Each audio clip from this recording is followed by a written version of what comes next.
Regular meeting of the Midcoast Community Council, June 10th, 2015. Thanks everybody for attending. We'll start tonight with the introduction of the Midcoast Community Council members, starting on my far left. Oh, Aaron Deinzer. Dan Haggerty. Lisa Ketchum. Chris Johnson. Okay, I want to remind everybody that if you would like to speak on any item on the agenda, including open public comment, please fill out a speaker slip back in the antechamber back there and bring it up to me, and we'll go through them in the order that they are presented to me. Tonight, our first item on the agenda is the Board of Supervisors report, and we have the estimable Nicholas Calderon. Oh, you are too kind. Esteemable? Yeah, well, Is that, can you play that on Words with Friends? I can make up, apparently one of my privileges here is I can make up any word that I so choose. There you go. I believe that's in the bylaws, right, Bill? Yes. thank you. It was in the amended that never got approved. Well, thanks for having me. Good to see everyone tonight. So just a couple announcements. First, on the June 16th Board of Supervisors agenda, will be a contract to, will be an item to approve a contract with BCAF consulting firm, which will start the process for the parallel trail, which we've been hearing about for a very long time. So this will be the segment from Marauder Road north to Coronado Street. And so this will be the first phase of that, which will be working with the community and working with regulatory agencies to identify the appropriate route of that trail. So if you're familiar with that area, there's a lot of wetlands, there's a lot of habitat, and so we need to look at what is the right way of doing that. And so that's going to have an extensive community engagement element to it, and we look forward to kicking that off. What's the contractor's name? BKF. BKF. BCAF is the firm that did the Devil Slide Trail. So they have some experience out here and are familiar with some of the issues out here, which is great. I think she's vacuuming. I'm going to close the door. Let's hear. So I have not received the final report on the traffic counts that were done at 6th Street. I know that was asked for. I have not received the final report on that, but I did not forget about that. And when we get that, I will send that to the MCC. Lastly, but probably most exciting, is on Friday, this Friday, the Coastal Commission will be hearing the item for the Surfers Beach CDP. So that will be happening Friday, and if all goes according to plan, that should go well. Which city is their meeting in? Newport Beach. And so that will be Friday. After that, the next step would be going up to Sacramento and getting the funding there approved. And then after that, Caltrans has to go through their process to advertise and award that contract, and then the construction has to be done. But provided that we don't get an early El Nino, everything is looking good for completion by the end of this calendar year. So I know we need rain, but maybe keep your fingers crossed for a late El Nino or something. But those are really all the reports I have. For today. But I'm happy to take any questions that anyone may have. I just wanted to follow up. You said we're on track to complete the Surfers Beach project by the end of the year. I remember, I think it was last year when we were first discussing this project, there were some timelines that we needed to meet for funding and also for permitting, and then also for, I believe, building in September, the dry season. Mm-hmm. And we are still on target for those 3 different categories of timelines. Yeah, provided that everything goes well this Friday at the Coastal Commission, and then provided that everything goes according to plan at the California Transportation Commission, which will be on June 24th and 25th. If those 2 things go as planned, then we are right on schedule. So I know we don't want to delve too deeply into the hypothetical, but what if things don't go as planned? Then what happens? Then things aren't going to go as we had hoped. But we've done our homework on this project. We've worked with commission staff. Commission staff is recommending approval. Caltrans is on board, and they've been working with their headquarters to make sure everything's going well with regards to the funding. We've done everything we possibly can to make sure that everything goes to plan. Obviously nothing's done until it's done, but we're confident with how everything should go based on the work we've done up to this point. Okay. We will address any problems with not making those timelines should they occur, which they won't. Yes. I think there's a couple seats still available here. There's a couple over here.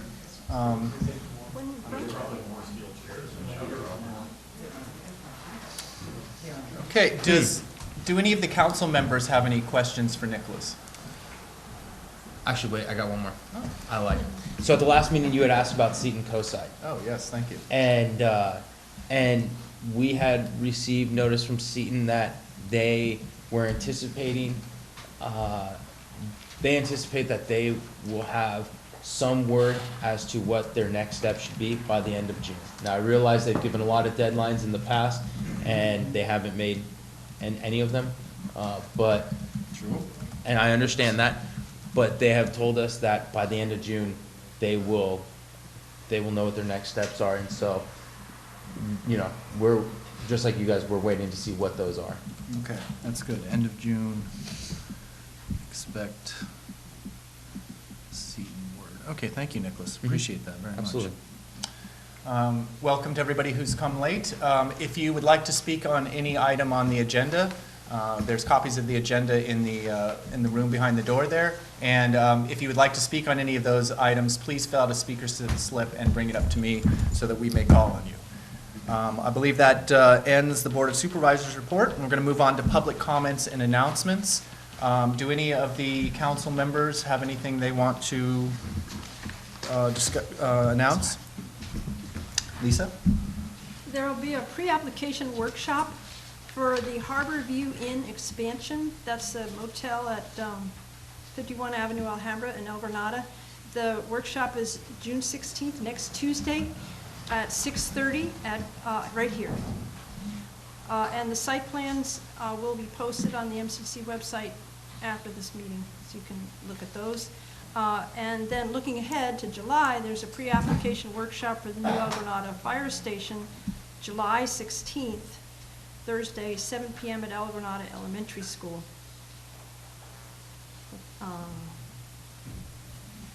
That's it. Thank you. Dan? Regarding the the LED pilot project, on our website now, we have published it's a practical guide for LED lighting published by the International Dark Sky Association. So it's a good read and gives you a little bit of information of the promises and the challenges of LED lighting. So, and also we have a couple of test lights that are here downtown El Granada, one in front of the hardware store, one across from Hop Dogma, and then in Montera there's one near the post office. I did see the amber light, but I could not find the 4000K whiter light in Moss Beach. It's up the hill to the north. Okay, so it is, so, okay, so there's two at each town. Thanks, Dan, and thanks for that document. And Lisa, thank you for posting it to the website, which gives me an opportunity to say, if you're looking for any information on things that are going on in the Midcoast, including the primary documents, the Midcoast Community Council website is the place to go. It has everything. It's got specific pages for different issues. That's midcoastcommunitycouncil.org. Please check it out if you're looking for information. I'm sorry, I just wanted to add one thing. Yeah, to find the document about the LED lighting, you would go to the tab Public Works and then scroll down to roadway. Roads and streetlights. Roads and streetlights, thank you. Aaron? I'm good. Good. Okay. I believe that Captain Mike Maskarich of the California Highway Patrol has a few words for us. Good evening, members of the council, members of the Midcoast community. So the CHP has been putting forth a more aggressive response to some of the traffic complaints that we've had over the last several months.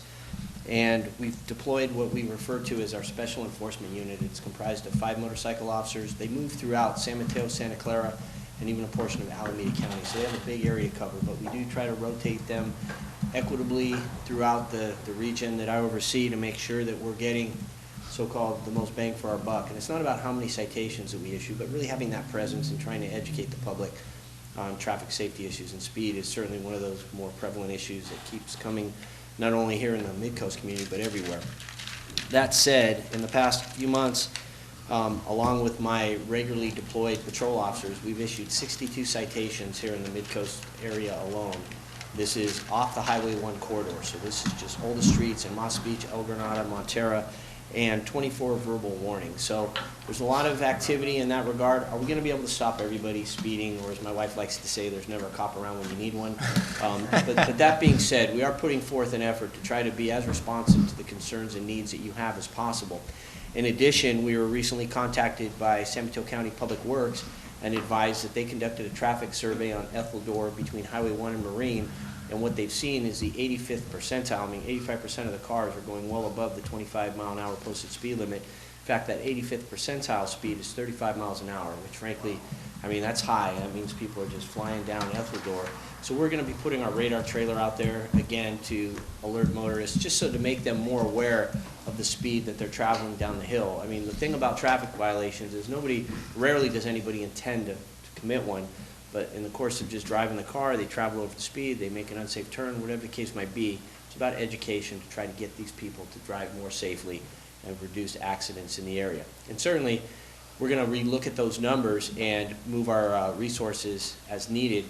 I mean, rather than have a radar trailer, it may be an officer with a radar gun that will be pulling somebody over and they issue them a ticket. So again, it's not really about citations, it's about trying to re-educate people on their driving behaviors to try to make sure that everybody is more safe in that regard. Now, something else that has come to my attention recently, and it's a great social media resource. It's used throughout the United States, but it's called Nextdoor, and I know that that's used pretty heavily here within the Midcoast region. The challenge is, and I'm presently not on Nextdoor, but I know the council member, Aaron, is going to assist me in that regard, so that I can see the postings that are going on and be able to respond accordingly. It's come to my attention that there may have been postings, or maybe multiple postings, that aren't necessarily reflective of the good work that we try to do here at the Highway Patrol in this area. And if there are traffic concerns, I'm saying reach out to me directly. I'm not telling you not to post things on Nextdoor. What you post is what you post, but it's not going to get to me as quickly as it will if you shoot me an email 24/7. It goes to my phone, and I can get resources out here. That said, it doesn't mean if there's a red car speeding up the street that I'm going to be able to get somebody by the time it gets to the end of the block. But if it's an ongoing concern, and there's no shortage of those, I want to make sure that I have the ability to move the resources around that I can, so that we're responsive to the needs of the people of this community. So the Nextdoor is a great resource.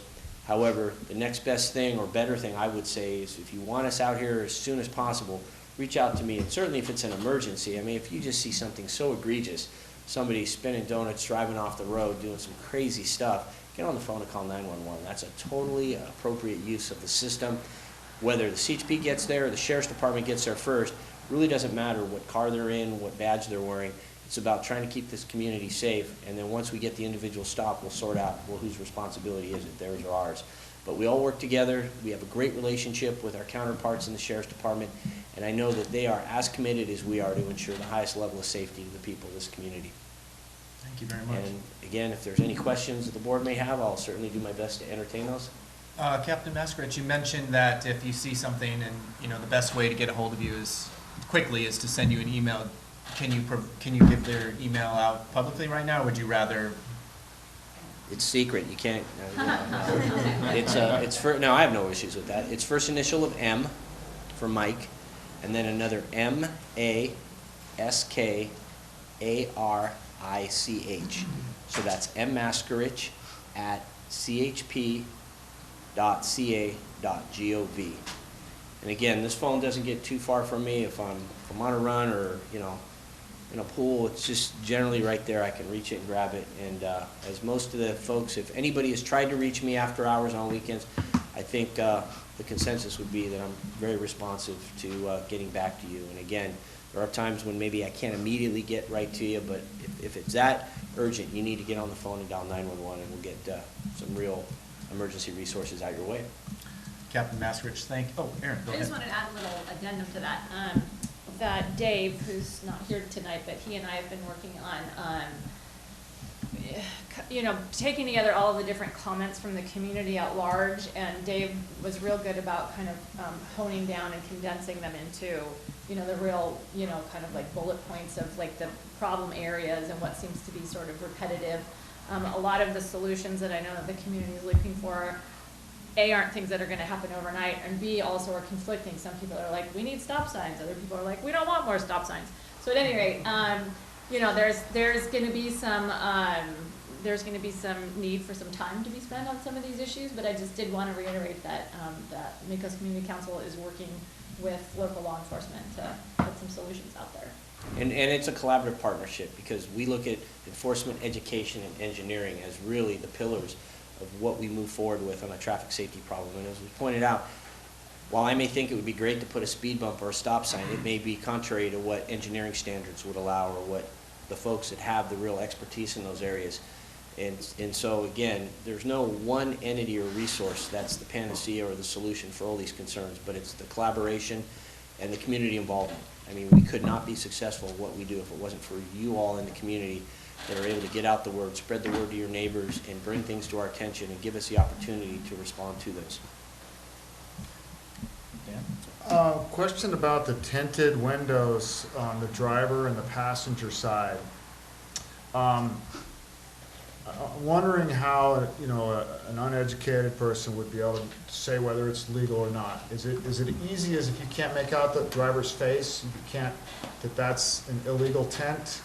Or is it complicated to figure out whether it's, The vehicle code section that pertains to that doesn't talk about a particular level of tint. What it talks about is any film applied to the window. So whether it's light or dark, how we generally tell is we'll have the driver roll down the window even a few inches, and we can see that very distinct line. Sometimes it could be kind of slight, but there is a line where you could tell there's film applied inside the window. When it comes to being able to recognize how dark that tint is, some different auto manufacturers have different levels of tint that are standard built within the glass that are perfectly within the context of what's allowed by the law. But if you can't see the driver clearly through that tint, or a passenger through that tint, I don't know of any auto manufacturer that puts a tint that's that dark that would cause you to not be able to distinguish that, even in relatively low light. So, sometimes in the course of my nearly 29-year career, have I stopped people only to find that the glass they had was tinted itself and perfectly within the context of the law? Sure. But those occasions were extremely rare. If it looks dark, and it is dark, it's going to likely be 99.9%. It's going to be a film that's applied inside the window. Now, again, that applies to just the driver's side and passenger side window that are parallel to the driver. Anything behind the driver, you could spray paint black. I've seen people with plywood in place of windows. I've seen all kinds of crazy things as long as they have two outside mirrors. But to be responsive to your point, if it looks dark and you believe that that looks darker than what an auto manufacturer would roll out, chances are that's the case. Yeah, good, okay, yeah, because I have witnessed some of these, and it goes without saying, the danger involved. If you're crossing a street, Absolutely. and it's like you're trying to make eye contact, and you can't even see if the driver can acknowledge that you're there, there's an issue. Now, that applies to vehicles registered in California. So when we get cars that come here from Nevada, or we happen to get one from Hawaii, their vehicle code standards are different, and it is allowable. So, if they're not moving here, if that person who's driving that out-of-state vehicle is not a resident of California, we can't go and start peeling film off their windows and then tell them to slap it back on when you cross the border. I mean, just can't do that. So we tried. I got a citizen's complaint doing that about 26 years ago. But all right, if there's no other questions, sir. No, I just wanted to say, Captain Masrich, thank you so much for taking time out to come in and speak to us tonight and keep us informed, and also keep us safe out there on the road. We really appreciate it. Thank you. Chris, I have a question. Leonard, remember, you got to come up, otherwise it won't be captured. I don't remember, I know this came up, but I forgot the status, or maybe you were going to look into it and report back. Somebody suggested getting some of the retired black and whites that are stored at the airport and parking them right along here intermittently.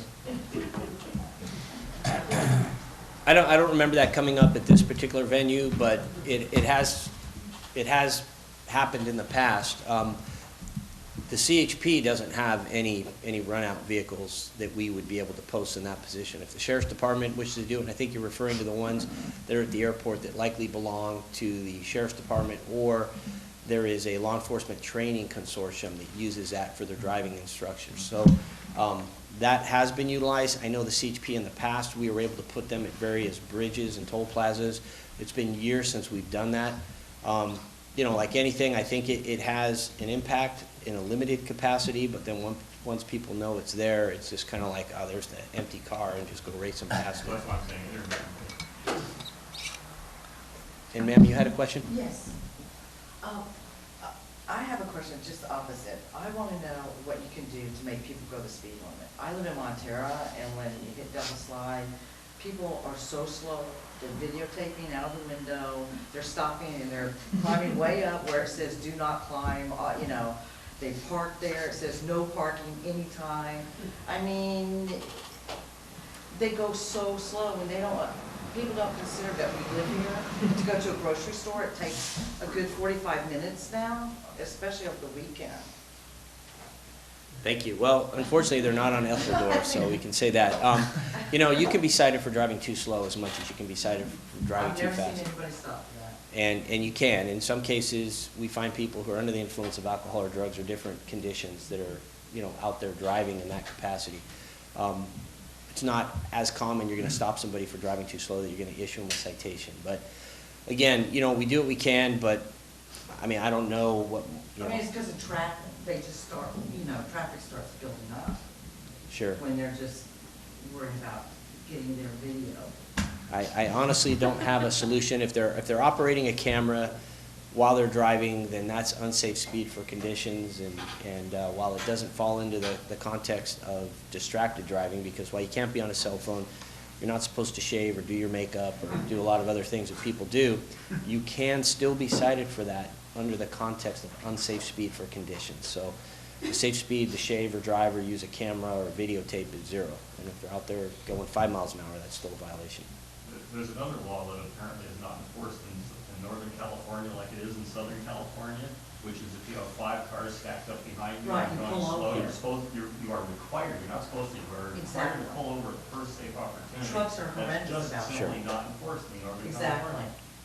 Trucks are horrendous out there about this. So I've written, it's been a few years, but that was one of my favorite tickets, coming over the hill at 92 with all the gravel trucks. So, On Highway 1. so Thank you, Captain Maskovich. Thank I you really very much. appreciate it. Okay, now I have 2 speaker slips. Again, if you would like to make a comment on some item that is not on the agenda, now is the time to do that. If you would please fill out a speaker slip and bring it up to me. And our first speaker of the evening, Leonard Warren.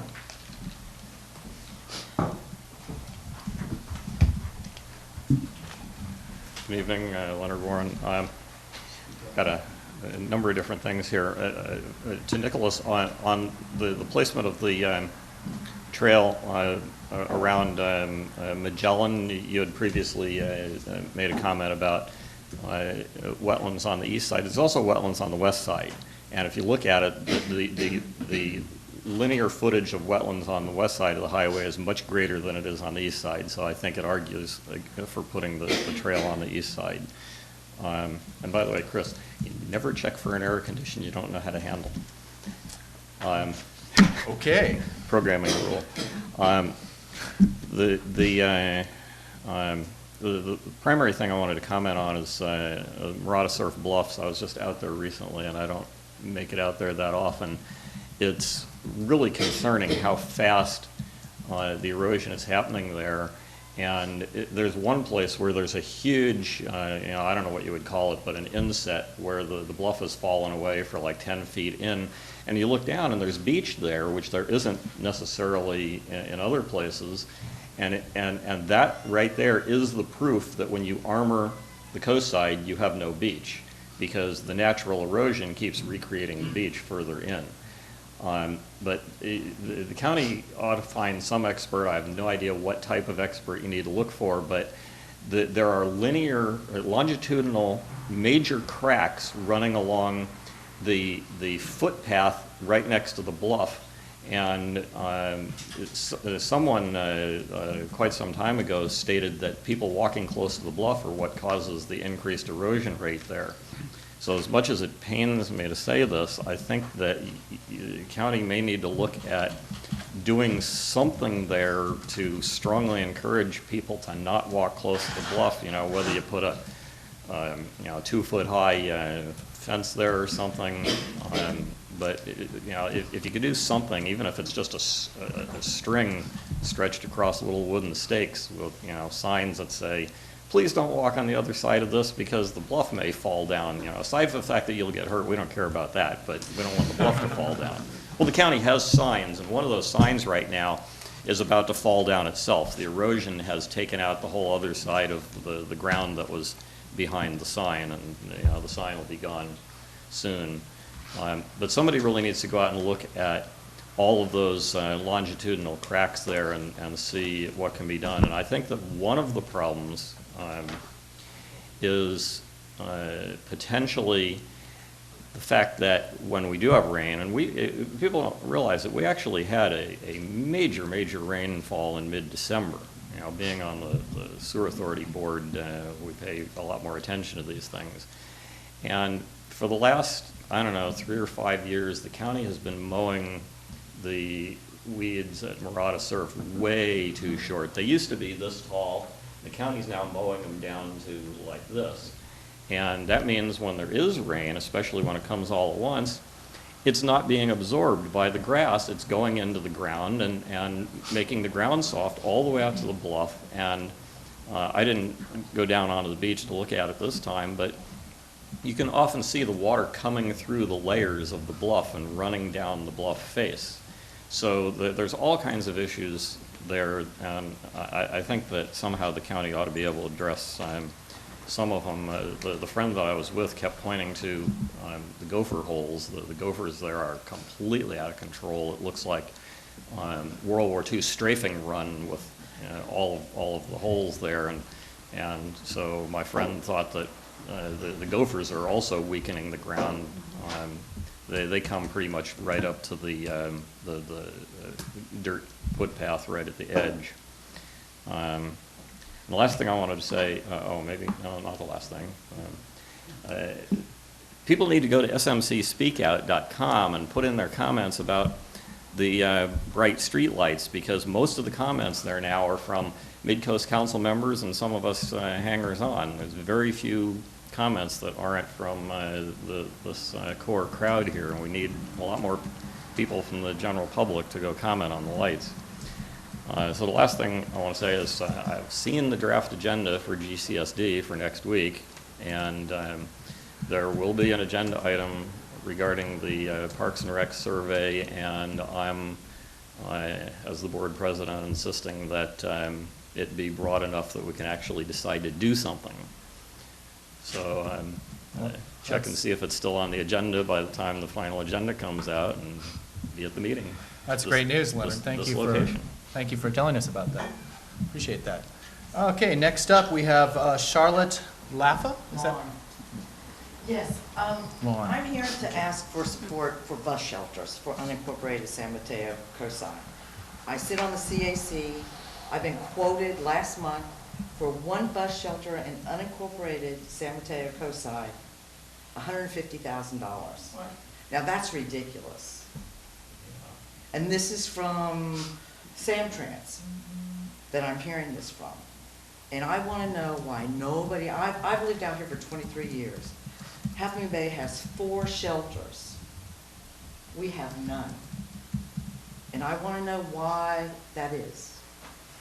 Why we haven't gotten any support for that. Do any of you ride the bus? No. That's a problem. Occasionally, not often. We're going to have a big El Nino this year. What are we going to do? Let everybody get drenched like they have for years?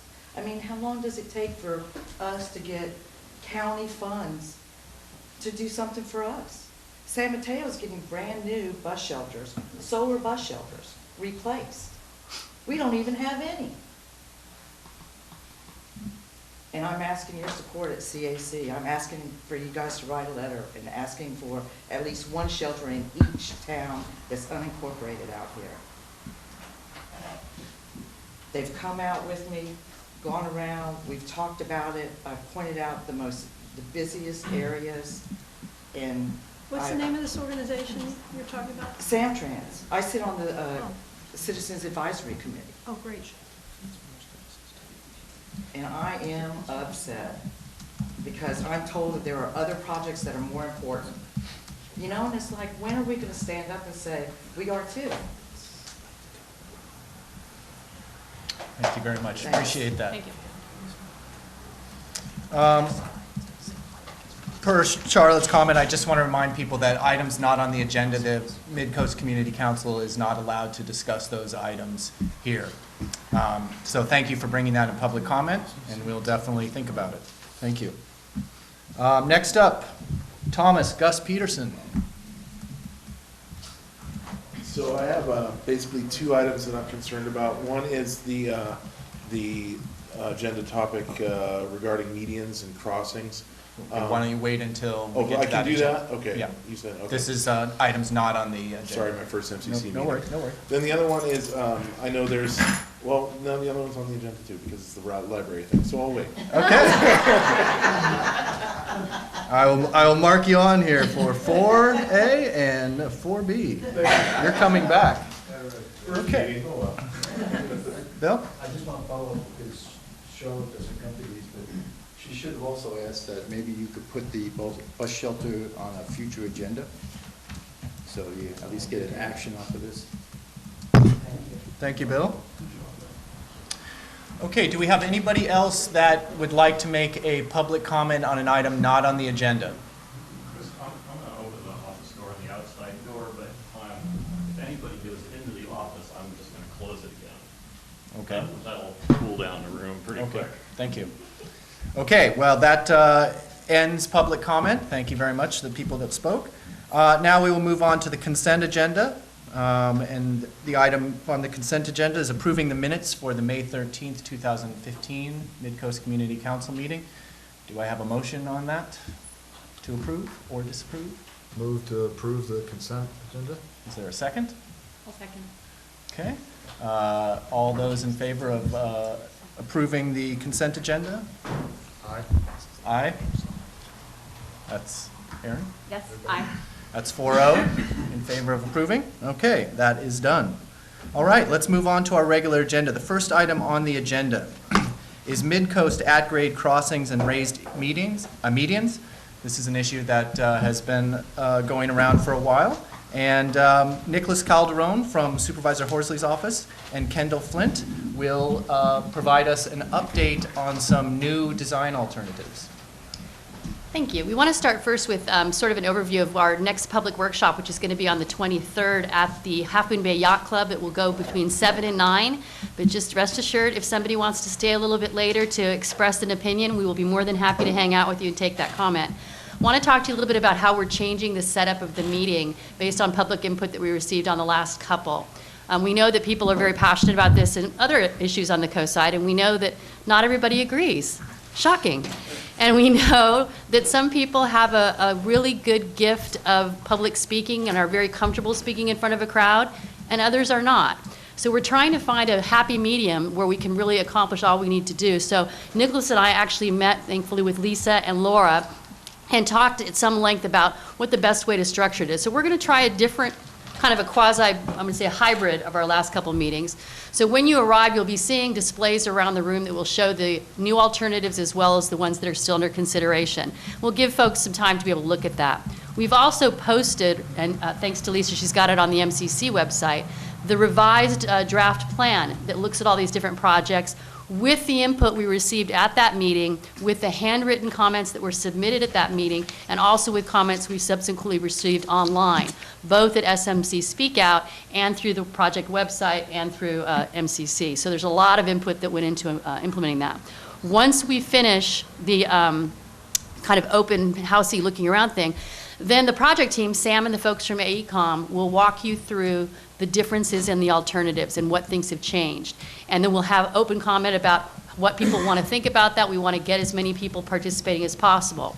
We're going to ask that at that meeting that each individual commenter goes through their comment and then allows others in the room that wish to make a comment before we have people making multiple comments. Because one of the challenges we have, again, with highly motivated co-siders that are very interested in these topics, is making multiple comments, which prevent some other folks from feeling confident enough to make their comment.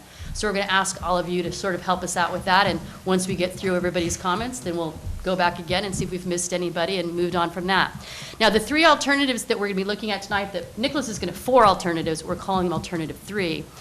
We heard from the community that there was some real concern about lighting, about the size of the medians, different types of things. So we took those comments in, and the project team basically amended the alternatives so you have something new to react to. 2 other documents I want to draw your attention to that are on the website for you to look at your leisure.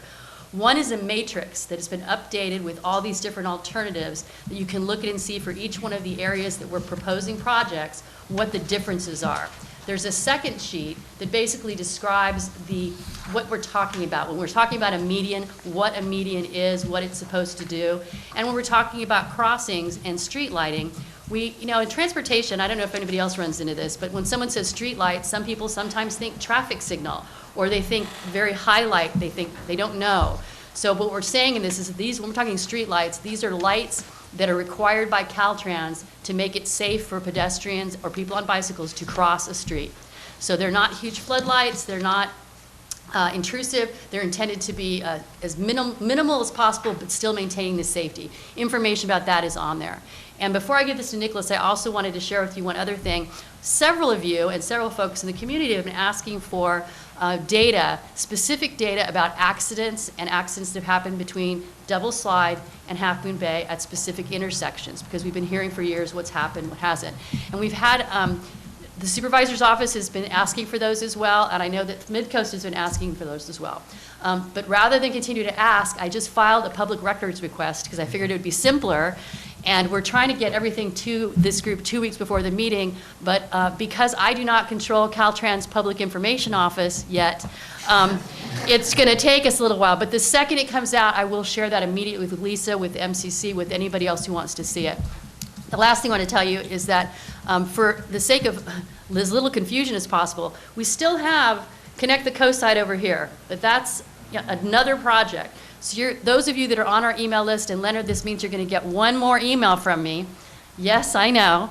And that email is going to be specific to this project. If you want to get off that list, feel free. But if you want to be on that list, it's going to be specific to this. And following the workshop on the 23rd, we're going to put a virtual workshop on a project-specific website for this project, not the SMC Speak Out. And the reason for that is when you're looking at graphics and designs, I think it's really hard for people to look at the little tiny ones. So we want to set it up so you have nice big maps you can look at and throw in your comment. That's going to be up on the website and available for folks for at least several weeks past the workshops. You'll have ample time to ask questions or to correct your comments. And the final thing I want to say on that is both Nicholas, myself, and Sam, who's the project manager from AECom, are all available to answer any questions you have about process, anything like that. And we're hoping that when we have this next workshop, we'll have a really educated group of people that'll be in there with here's our concerns, here's what we're thinking about, but we're really looking forward to seeing how that one goes. And with that, you want to show them the newbies? Absolutely. One of the other things I'd say is, even though we're showing these tonight, right, we are still having the workshop that Kendall talked about, and I'd recommend that if you have very in-depth comments and concerns, that's really the place to share those. I'm going to interrupt you. Tonight, we're just showing you this is a preview. It's a preview. And the reason for that is in order for many of you, some more than others, all the engineers in the room, and you know who you are, we want you to go and look at that report, because the context of the information in the report will help you make a better decision about which alternative you might prefer. So tonight's really intended just to show you what you're going to be seeing, preview style, and then you can think about that, look at the materials online, and then get ready to tell us you love it or you hate it or whatever else. And that's why I bring Kendall with me everywhere I go, because she said it much better than I could have ever. She's having a hot flash, so. So here we go. First location is Cypress. Just so everyone knows, when we held our first workshop and we released the first designs, the feedback we received from people was, in the Highway 1 Safety and Mobility Improvement Study, we wanted raised medians, and you didn't give us raised medians. Then we came back with a new set of designs, and we were told that there were too many raised medians. You gave us too much. So the alternatives you're going to see tonight are really a hybrid, right? So they're going to be it's a compromise of the two.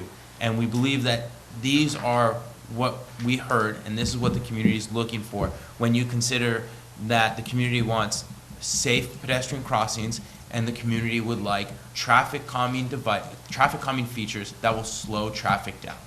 And so we kept those in mind when we were proceeding with these designs. So this is Cypress Avenue, Alternative 3. And as you will see, the features included here are raised median. That's going to be a raised median, which is south of Marine Boulevard, right here. And that will act as a traffic calming device. So any cars coming northbound will approach this and will slow down. They will understand that the contact zone is changing, that they're approaching a town center, and that will encourage them to reduce their speed. Additionally, as you'll see up here, we've had what's an existing left turn lane. So if you're coming southbound on Highway 1 and you're going to make that left turn onto Cypress Avenue to go east, that has been converted into an acceleration lane. So the black is what's the old, the white is what's the new. So this acceleration lane is going to allow vehicles off of Cypress Avenue. If you're on Cypress Avenue going eastbound and you want to go northbound on Highway 1, that acceleration lane is going to allow you to get on the highway, wait in this acceleration lane until traffic is clear, and then safely enter the travel way.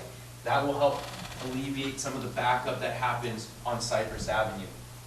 Now, with this raised median, per the standards, we have to have streetlights included with it. So you'll see a new streetlight right here, and you'll see a streetlight right there. And those are required because they will provide drivers a safe opportunity to see that raised median, so you don't have people hitting it. That's a safety standard that Caltrans requires, and there's no, they don't allow exemptions for that. You have to have that. What's the length of the raised part? Hold on, one sec. Leonard, try to wait let him get through with his presentation, and then we'll definitely take your question, okay? Just keep track of them, but otherwise, we're just gonna be going back and forth. Yeah. Just I got you right here. So that's alternative 3 for Cypress. What has changed is we added this raised median south of Marine, and that will act as a traffic calming device that people felt was not present in the last alternative. The next one. Yeah. And Kendall, if you think of anything that I was going to say, Leonard, the specs on these are on the website on that one sheet that it has specific information about the height and the width for this, and also the size of the light. So you can check that information there. Yeah. So this is going to be the town center of Moss Beach. What was originally proposed was two alternatives with just paint, and then an alternative with raised medians throughout the town center. What the community said was, that's too much. You gave us too much raised median, and we don't support that. So what we came back with was alternative 3, which, as you'll see, you have a raised median north of Valamar. So cars coming southbound from Montero will approach this. It'll act as a traffic calming device. It'll slow traffic down as traffic approaches these roads and this crossing. At Virginia, you have a 2-stage crossing. Now, someone in this room, I'm not going to call anyone out by name, Dan, specifically pushed for this and really supported this, and we heard loud and clear. Dan had other people supporting him on that. We heard that, and so this is a 2-stage crossing. You cross here, you see traffic coming this way, you're able to watch it, make eye contact, you come here. Now you're turning this way, you're facing oncoming traffic before you cross. It enhances the safety. So along with this, though, you have 2 street lights here, one here, and because we will be using the existing two-way left turn lane to accommodate that raised median and crossing, you don't have any highway widening at that location, which is a benefit for that. This raised median right here will require slight highway widening to accommodate the shoulder requirements that Caltrans has. Additionally, at Virginia here, as you can tell, you will not be able to make left turns. So you make this an intersection where you can only turn northbound and southbound from that direction. So what that does is it limits the turning movements at that location, which makes it safer. Instead of having cars turning north and south, darting in front of oncoming traffic, you only have them turning one way. You increase safety. So now, having those cars only making one movement and having these raised medians calming traffic, you increase safety, especially since as the traffic data shows, and as stated in the report online, that Moss Beach has a high number of broadsides, which often are attributed to high speeds, high vehicle speeds. So that's alternative 3 for this location. This is 7th Street. So there were a lot of there were some concerns about the last alternative proposed. So we came back with this. Once again, you have the raised median here, which is going to act as a traffic calming device for cars coming from Moss Beach northbound. It's going to slow traffic down. At 9th Street, where you're currently only allowed to make a right turn anyway, the raised median blocks that traffic. So now you have a physical barrier preventing cars from making that left turn, which is currently not allowed. And so by restricting those turning movements, you make that location safer for vehicles. Right here, as proposed in the Highway 1 Safety and Mobility Improvement Study, it's a left in, left out. So if you're coming southbound and you want to turn left onto 8th Street, you can wait in that pocket and you don't have to worry about cars trying to use that pocket to go past you. Likewise, if you're trying to go southbound, you use that as an acceleration lane and you can enter the roadway, the travel way, when it's safe. Lastly, we have a pedestrian crossing and a raised median north of 7th Street. Once again, cars coming from northern Montero, as they hit that, they'll be slowed down, given that it's a traffic calming device, and you have a safe pedestrian crossing. You will have streetlights, as you will see. You will have an additional streetlight here. You will have an additional streetlight, well, now you won't be able to see that, here, and then you will have one there and one there. Now those are all required because you need to have streetlights at the pedestrian crossings so pedestrians can be seen while they're crossing, and you need to have the raised medians lit up so you don't have vehicles hitting those and you're not creating a safety hazard. If we can actually go to the last one, this is 2nd Street.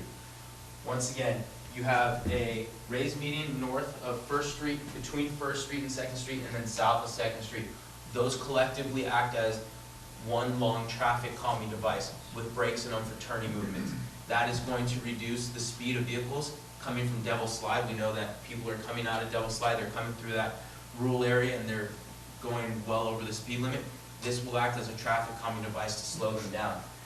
You will also have a pedestrian crossing at 2nd Street. You also have an acceleration lane for people coming out of this northern parking lot, which is both beach parking and parking for the restaurant. And you also have an enhanced bicycle lane at that location.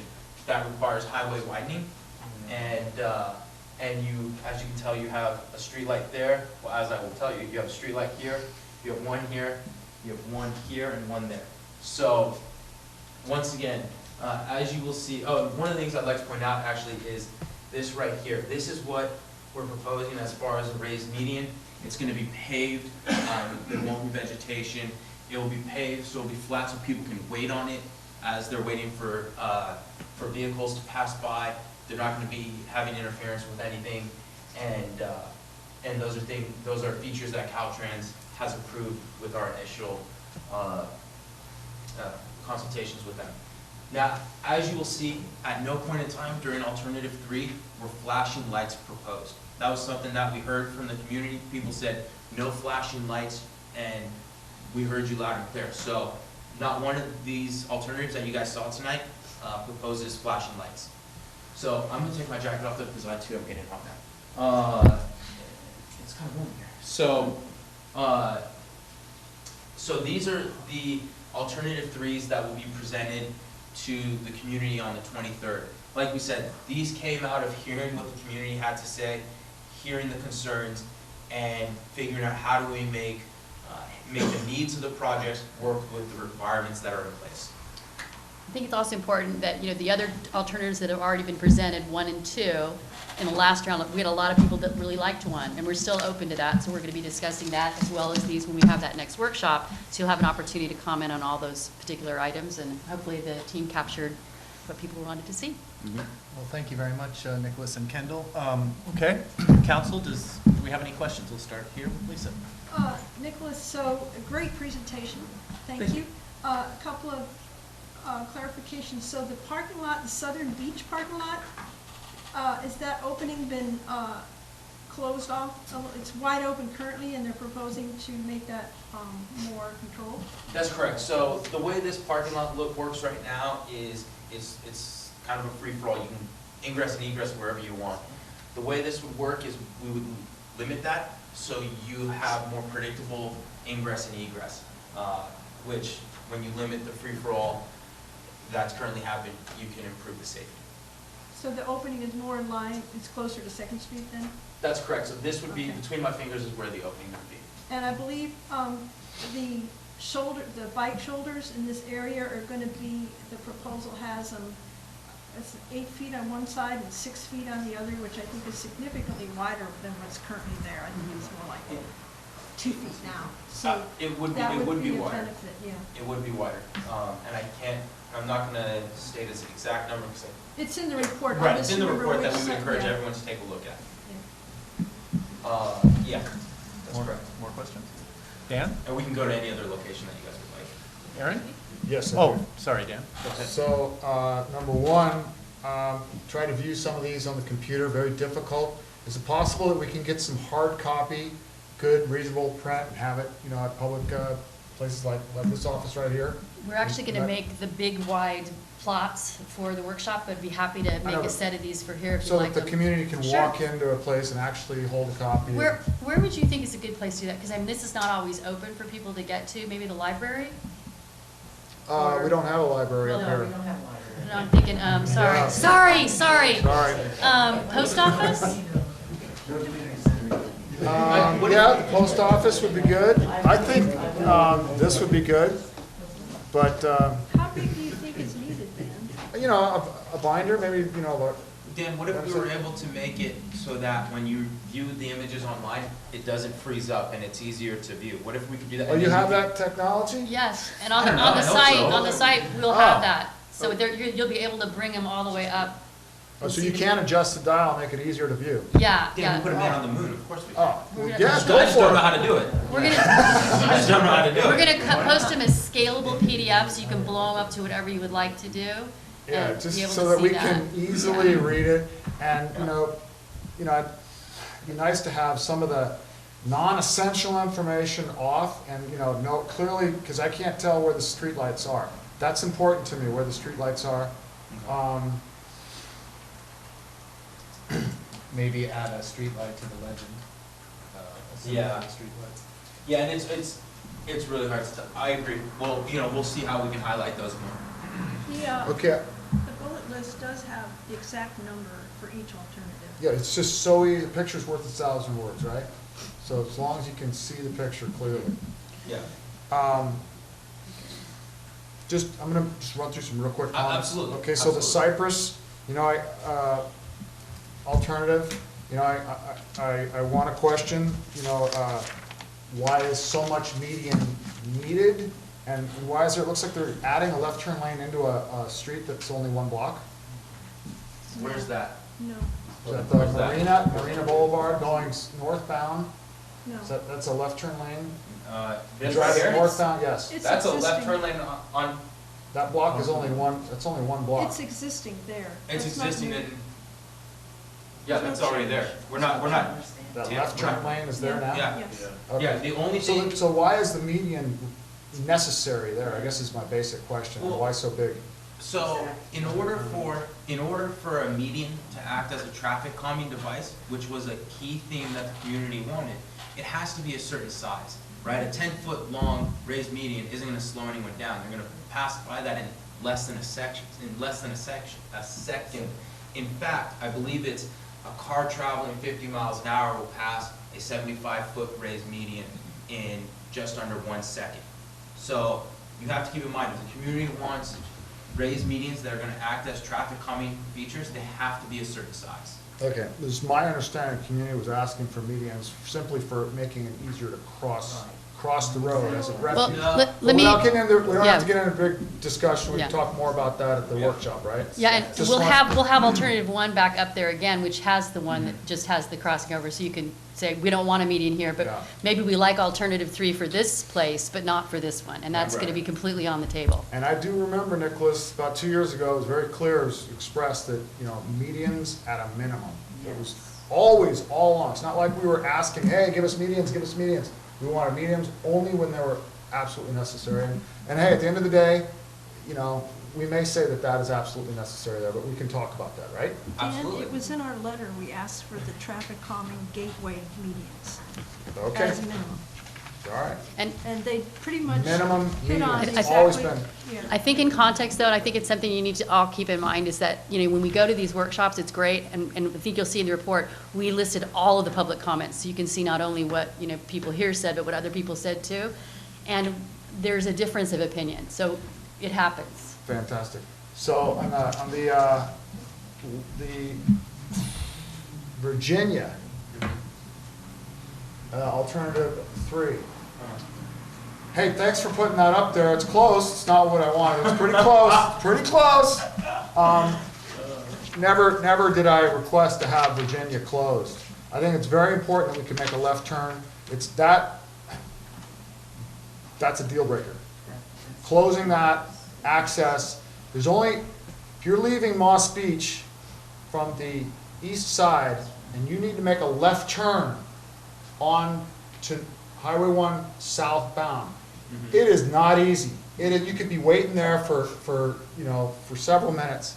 If you only have 3 opportunities to do that and you're closing 1 opportunity. If there's a break, just that fraction of a second of a break, if all 3 cars are at each intersection, pull out, and that's 3 cars going to where they need to go.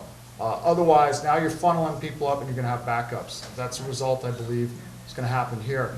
I like that. If the two-stage alternative, if the whole thing can just shift northward, so it's just taking up the left turn lane, coming from southbound, turning left into the east side of Moss Beach. Just if you can make it a little smaller, we've always asked for small medians. I don't know if it's possible, we can talk about that more at the workshop, correct? Yes. And then, I think vegetation, the right drought-resistant vegetation at the right spot would give a little bit more. If a car had to run into it, whatever, it's not going to, cause the car great damage, but it at least gives kind of a body of something there. Hey, I should not drive in. It gives it a little more of a body to know that you shouldn't be there. So I'm for a little bit of vegetation in the right location. Is that all? That's it. Thank you, Dan. Aaron? One quickie question. So I don't know if I've asked this before, if you're gonna need to refresh my memory or whatever, but I was curious as to why a crosswalk at 7th Street in Montera. I live on 7th Street and I've literally never seen anybody cross the highway at 7th. Good point. Yeah, that's my question too. And so my question is why? If at some point, the thought is that we want to provide access to the view that is supposed to be there, perhaps that was the thinking, but since that doesn't appear to be happening anytime soon, I would say that a crosswalk at 7th Street is irrelevant. There's nobody that's going to be using it. And just so you know, a no-build option is an option. So one of the things we've heard from a lot of people is, at Marauder Road, why are you doing a crossing there? That's there's no point. No build option is an option. So I would remind everyone of that. 7th Street has been in the project since the beginning, and at no point in time have we received significant comment, like at, say, Marana Road, saying pull it out, so it's never been pulled out. But if this time around people say there's no point in doing it, pull it out, then, you know, that's what people want. Okay, so there wasn't really like there wasn't any sort of like study done on your part initially to say, hey, once in it. the I believe mobility it's part of the study. Highway 1 Okay. Safety and Mobility Improvement Study, Okay. which is where all of these came from. Okay, so, but that's something that should be brought up at the Right. next workshop. And that's online right now, so Okay. you can get that. In fact, Lisa, it's on the planned Princeton site, but I can get it to you for this as well. You have it as well, right? What is? The previous safety studies for Highway 1? Oh, yeah, they're on the MCC. They're all They're on on your- the yeah, Highway 1 yeah. page. Yeah. Okay. So Yeah. they're all Okay, there. great. In So I fact, know there's- I know the charge I'll All need. over there. Yes. Yeah, and the fence will come down at 7th Street. And it's already come down on Seacliff, and the view is gorgeous. I know it is. Thank you, Aaron. Is that everything? Yeah, Okay. thank you. I just want to say that it's evident that the county listened to comments at previous meetings, especially the one we had back in March. And while there may not be an alternative that is the perfect fit for you, and there won't be one that's the perfect fit for every resident of the coast side, I appreciate that these new alternatives give us yet another choice, a blend of some of the features and options. And, you know, at the end of the day, everybody's going to have to decide on what they, you know, the alternative that they like the best. And hopefully it'll be pretty close to what you want, but, you know, you can't get every exact thing for every exact person. But I appreciate the new alternatives and the thought that went into it. So thank you very much. Thank you. Now I'd like to open up this agenda item to public comment. If you'd like to speak on this item, please fill out a speaker slip and bring it up to me. And I will call on you in the order that I receive these. Also, let me please remind people of a couple of things about this. One is this is just an introduction to these design alternatives. We're going to have a full-scale public meeting on this on June 23rd. And so 7 o'clock. 7 o'clock.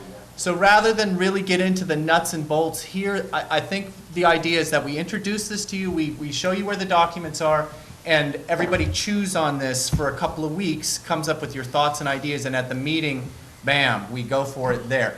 That said, we all appreciate public comments, and let's start with Leonard. Warren. Thank you, Bill. I appreciate the good presentation here. This is a lot clearer to understand than some previous things may have been. I agree that we want the medians as small as possible, and that's why I asked how long that long one is. And I did compute it, and you're right, it's at 50 miles an hour, it's 73 feet a second. But at 73 feet a second, there's really no difference between a median that's 15 feet long and one that's 73 feet long. You're still going to pass it in a fraction of a second. And I think the fact that you're approaching it is what accomplishes the traffic calming, not the length of it. Because if you haven't slowed down by the time you come to it, you're not likely to slow down as you're passing it. So, you know, with a reflector, these things don't need to be that well lit. Just a reflector that'll pick up headlights. Cars are required to have headlights. And the lighting, you didn't say how tall the lights are, but Caltrans tends to put up lights that reach halfway to the moon. They don't need to be that tall, and Caltrans probably has a standard that, you know, they will follow their standard without regard to whether it's reasonable or not. And in general, if it's a Caltrans standard, it's probably not reasonable. Except when they don't follow it, like they're supposed to bank curves according to their highway design standards, but they don't bank them, or if they do, they bank them the wrong way. But overall, I would like to see the medians shortened, and there was a lot of groaning from the row behind me when you were talking about the widening, but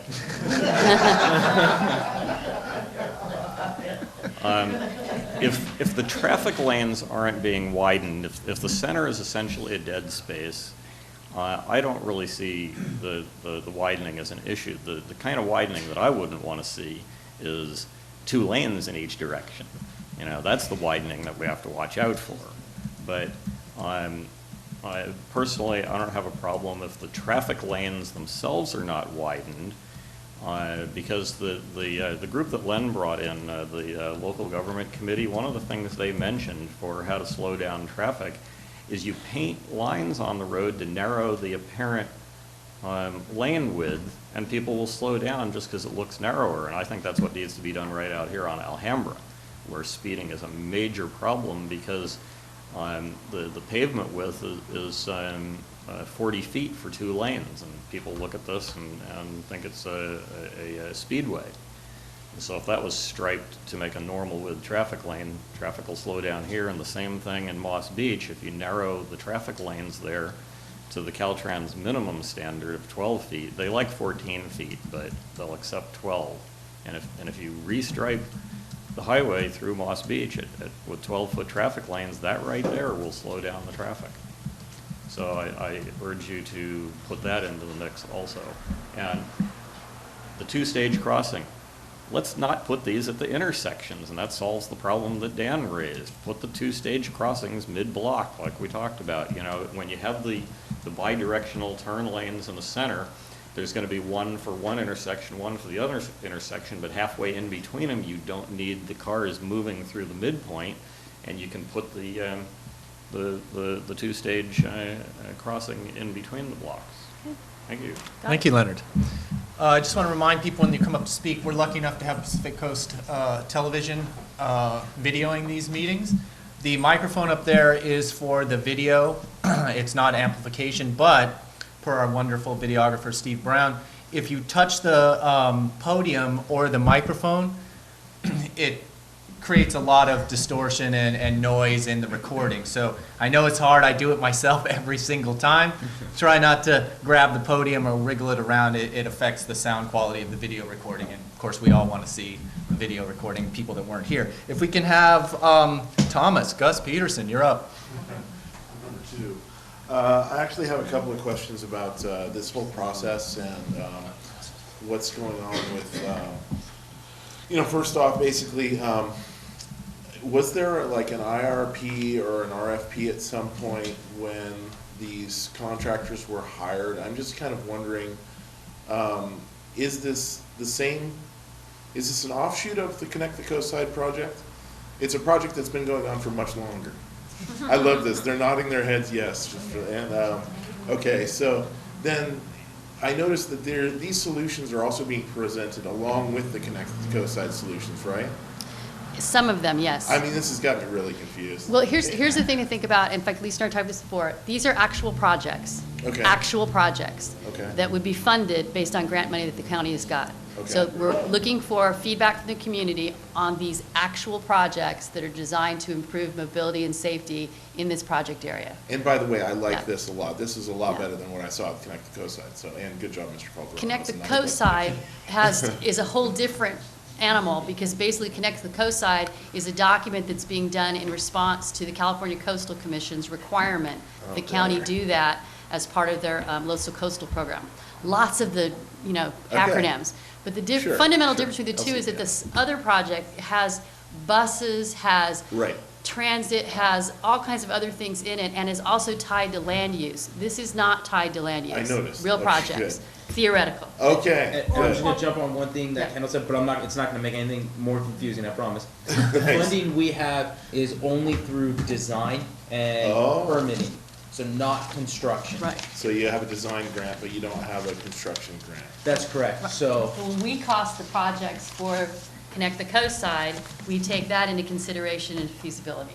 right. So it's, Okay. So, but yeah, this project is funded through design and permitting, but not construction. Okay, and URS was selected as a designer back when the grant was initially put out, or 2013, whatever it was. Okay, yeah. I really like this project, and I just want to put out there that Leonard was right about the standards thing. That I used to be a traffic engineering intern when I was a kid, right out of college, and the one thing I worked for the city, or worked on from, I guess, for the city of Alameda, was basically the Caltrans design manual. Everything comes out of there, from the distances between signs to how wide the stripes are, to, you know, how big your turning lane's gotta be. Everything is done to standard. So if you don't like the way it is, there's not a lot you can do about it, but you can ask for no median or a raised median or something. Or we'll like be that. happy to provide you with the contact information for District 4. Exactly. And you right. can send them a love letter. Yeah, thank you. Okay. Thank you, Gus, appreciate it. Charlotte? Yeah, I have a couple questions. I have to agree with Aaron about 7th Street. I mean, you're making a crosswalk for just a few homes across the street. That's it. I mean, and I don't think they would appreciate a lot of people traveling over that side. And I'm concerned about the medians by 2nd Street. They're kind of long, and I'm really concerned. You said you're gonna widen it for a bike path? Where's the bike path that is connecting to? I mean, seriously, you're gonna widen it, a bike path, so you can ride a bike, what, from 2nd Street to where, you know, I mean, where is it connecting? It's the shoulder. When It's you the have, highway shoulder. when you have a raised median, Caltrans requires an 8-foot shoulder. And this is because if you have emergency vehicles going through, traffic has to be able to pull off so that they can get through. And so that 8-foot needs to be there for that. And also, it's the highway bike lane. This is a requirement. Caltrans is actually supposed to put this throughout the state as a bike route on Highway 1. And so this would improve that one section. But why don't we just wait till Caltrans puts in the bike lane all the way instead of just putting a portion of it and just letting it stay there until Caltrans decides to build the whole bike path? Well, let me it's like- rephrase. If the median, let's forget about the bike I path for a don't minute. want the median. But forget That's the too bike much path. median. If the group does, as a community, doesn't want the median, then it's not an issue. They won't have to expand because you don't need it. But even if it's not a bike path, if there's a median, what Lisa's saying is that Caltrans requires that buffer. If you don't want the median, then we pull that out, and then it's a That'd non-issue. be fine with me. And then we That would be will look great. forward, I took your comment down now, but would look forward to seeing you on the 23rd or online. Absolutely, and not only that, but Caltrans, when they did Devil Slide in the whole 9 yards, the one thing that we fought was we didn't want that widened, you know, and they've already come in and flattened down and put rock and gravel so people can park everywhere along the side. That used to not be, and now they want to put a bike path, so they're going to put more pavement. And it's like it's going to continue and continue and continue until we're going to have double lanes. You can, but you know, No, I I mean, it's mean, against the- seriously, it's gonna happen. It's in the state constitution, the Coastal can't Act of put it in there. 1972. Highway 1 in rural areas has to be 2-lane highway. You would have to change that. That would have to be changed at the That's state level. major. The only That's- place it can be done is in Yeah. what's called urban areas. The City of Half Moon Bay, theoretically, I'm not, please, no one go call Half Moon Bay. But in the City of Half Moon Bay, in the incorporated area, that is an urban zone. So the way that the law is written is Highway 1 could be made into 2 lanes in each direction there, which it is in a few places. But every place else up here, by law, it can never go to 2 lanes until they actually change it at the state level, with a vote of the Assembly and with the vote of the Senate. And I have to agree with Leonard about the lights. I mean, we don't need light pollution out here. That's a wonderful thing when we have clear skies and everything. It's gorgeous out here. And people come out here to see the eclipse and things of that sort. We start putting lights in, light pollution is gonna start screwing up all that for coastside people and people that enjoy the stars. Thanks. Thank you, Charlotte, appreciate it. Bill Kehoe?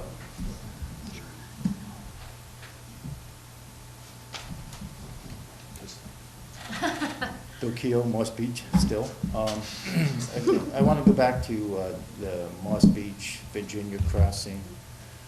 I've made it a practice only to speak to the Moss Beach crossings here because I live in Moss Beach. I haven't spoken to the ones in Montero or Marada, although I did make comments on mine just where I thought I felt the community wasn't getting a fair shake. I think when you do weigh public opinion, you should weigh it more for the people that actually live in that community and go through those intersections, I don't know, 4, 10, 18 times a day. I was very disconcerted to see the crossing down at Virginia.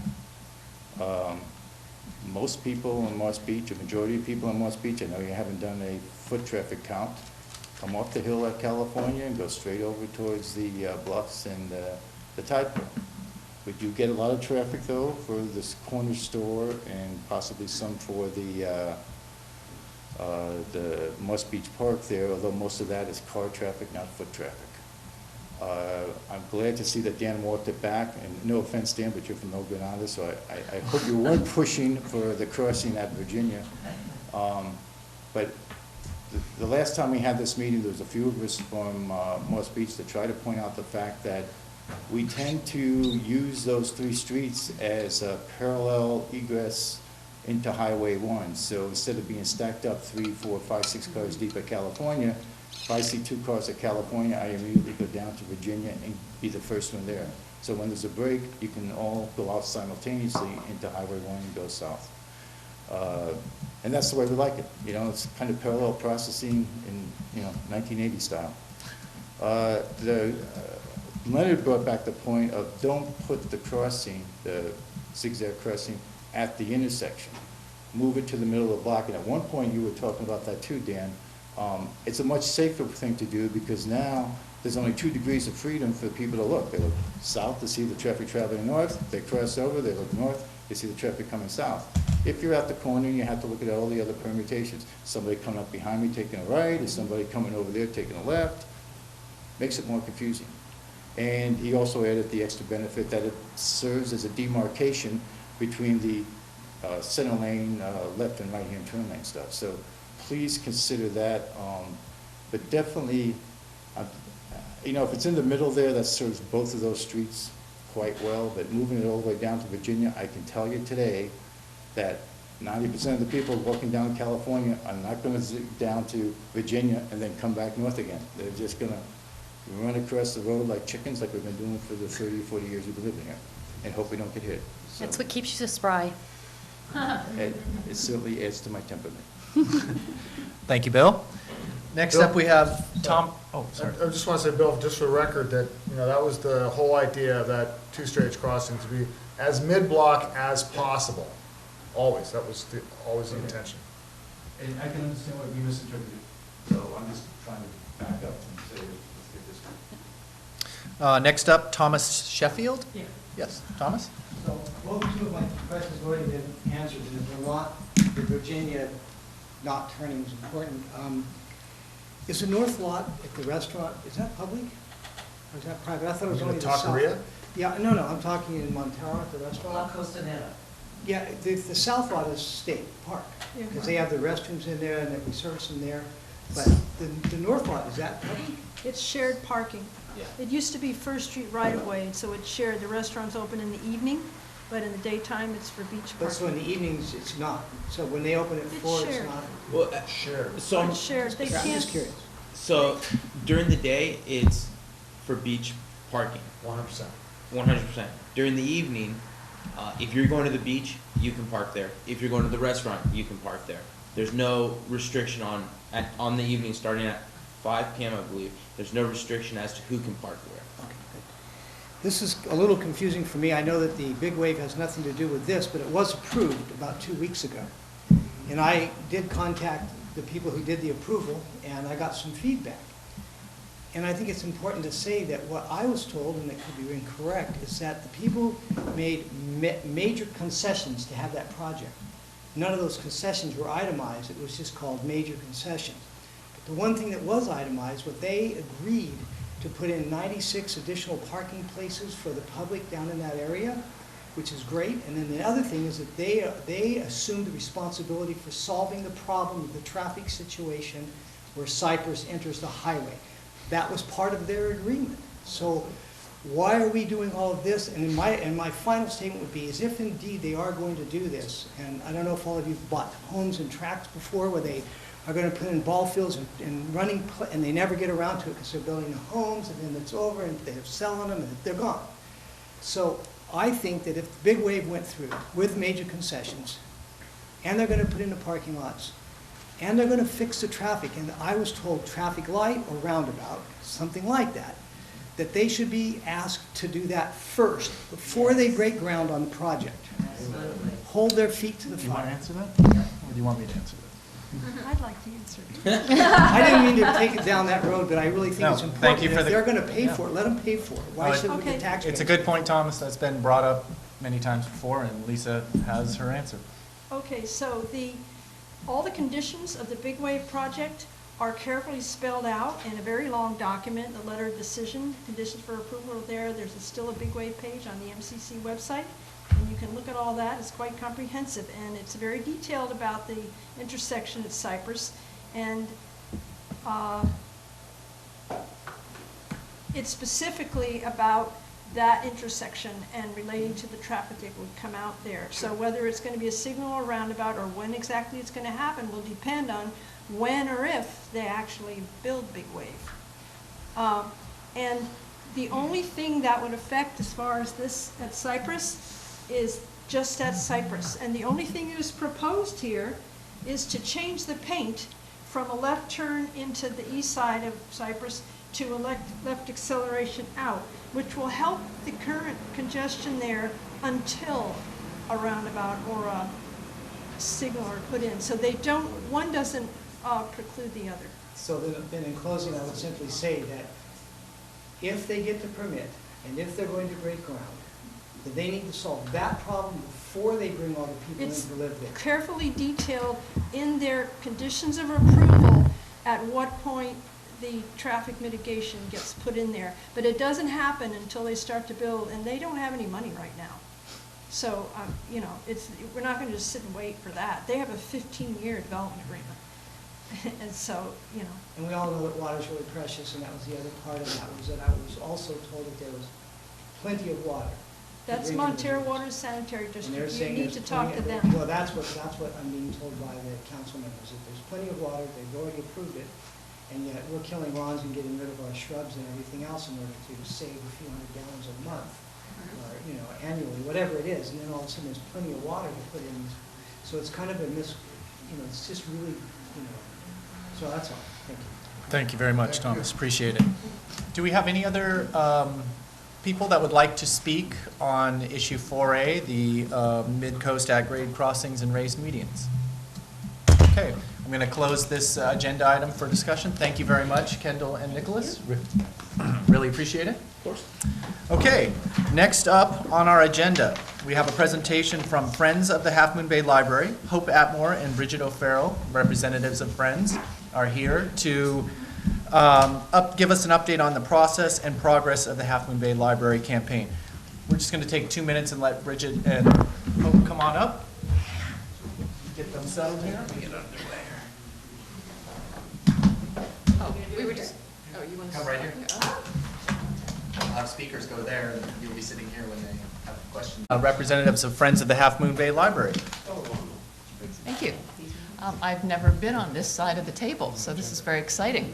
My name's Bridget O'Farrell, and I live here in Moss Beach. Libraries are critical to my work and very close to my heart, and so I'm very pleased to now be part of the Capital Campaign Committee to help raise private funds to contribute to the new library that's going to be built on the coast side.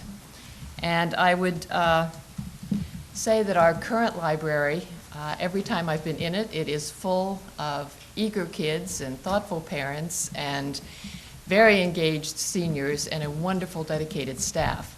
The facility, however, is incredibly inadequate for the 21st century. The library was built over 40 years ago when the population was 7,000 and there was no internet. It now serves from Pescadero to Montera, 29,000 residents, and they now have a 3D printer, and I've yet to see it because there's no space in the library to show it. So we're very much in need of a new library, And it is a coastside library. I'm very appreciative that the county is contributing half the costs of this library, and that is directly reflecting the needs of the unincorporated area, those of us in this part and those of us who live south of Half Moon Bay. And other contributions are then made by the City of Half Moon Bay as well as the Library Joint Powers Authority. We're at a very exciting point in the library now where it's moving into a new stage. There's been considerable work done up until now. And so I'm really pleased to be able to introduce Hope Atmore, who's co-president of the Friends of the Library and has been involved with this project much longer than I have. So she can give an update on how we got to where we are now and what the process is going to be going forward so that we'll have a library that will serve the whole coast side. And so I'm eager to hear more from Hope on the current status. Thank you, Bridget. Yes, so my name's Hope Atmore. I'm the co-chair, co-president of the Friends of the Half Moon Bay Library, as well as the chair of the capital campaign to raise funds for the new library. The Friends of the Library is a nonprofit group. We raise funds through our book sales and through membership dues to fund programs at the library. We fund about $20,000 to $25,000 worth of programs per year. That covers everything from author events to jugglers to magicians, musicians, poets, summer reading programs, crafts. Anything that's happening at that library is being funded through membership dues and book sales. We're very proud of that fact, and it's a wonderful thing for our entire Coastside community. In addition to that, we have now taken on the lead role to sort of be the vocal supporter for a new library. There are a number of programs that our library offers that they can't do at the library because they would be exceeding the fire capacity limits in the library. So they have to go off-site to do those programs. There are times where there are multiple programs going on and there's no space in that library to actually hold programs because every square foot of that library is being used for tutoring and various things like that. So we are really excited to be pushing for a new space, a bigger space that can actually accommodate all of those programs while still accommodating the person who maybe just wants to go in and get a book and read in a quiet space, which there is no quiet space in our library right now, unfortunately. Bridget mentioned a little bit about how our library was built in 1971. It was built for a population of actually 4,000 people at that time, I believe was the number. It's 7,800 square foot, give or take a little bit, and we're now serving 30,000 people approximately. It's a 270 square mile service area that our library covers, which is enormous, and it's a really well-used library. We have about 640 visitors a day, I think. It's something ridiculous like that. They have those little trackers that go in and out, so they can actually track how many people come in and out every day. It's insane how many people come in and out of that library every day. Whether they're just coming in to grab a book or they're coming in to spend a few hours. But it's always busy. There are families with young children. There are kids after school. There are seniors. There are homeless people that are using that library. For many of them, that is the only place that they have access to a clean bathroom and internet and some help. So it's really kind of covering every demographic of our Coastside community.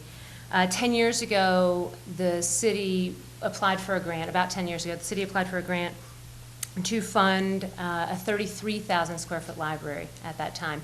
That was based on a needs assessment that was done, and we missed that grant. I think we were the runner-up for that grant for state funding. And that was unfortunate, but here we are now, about 12 years later, actually.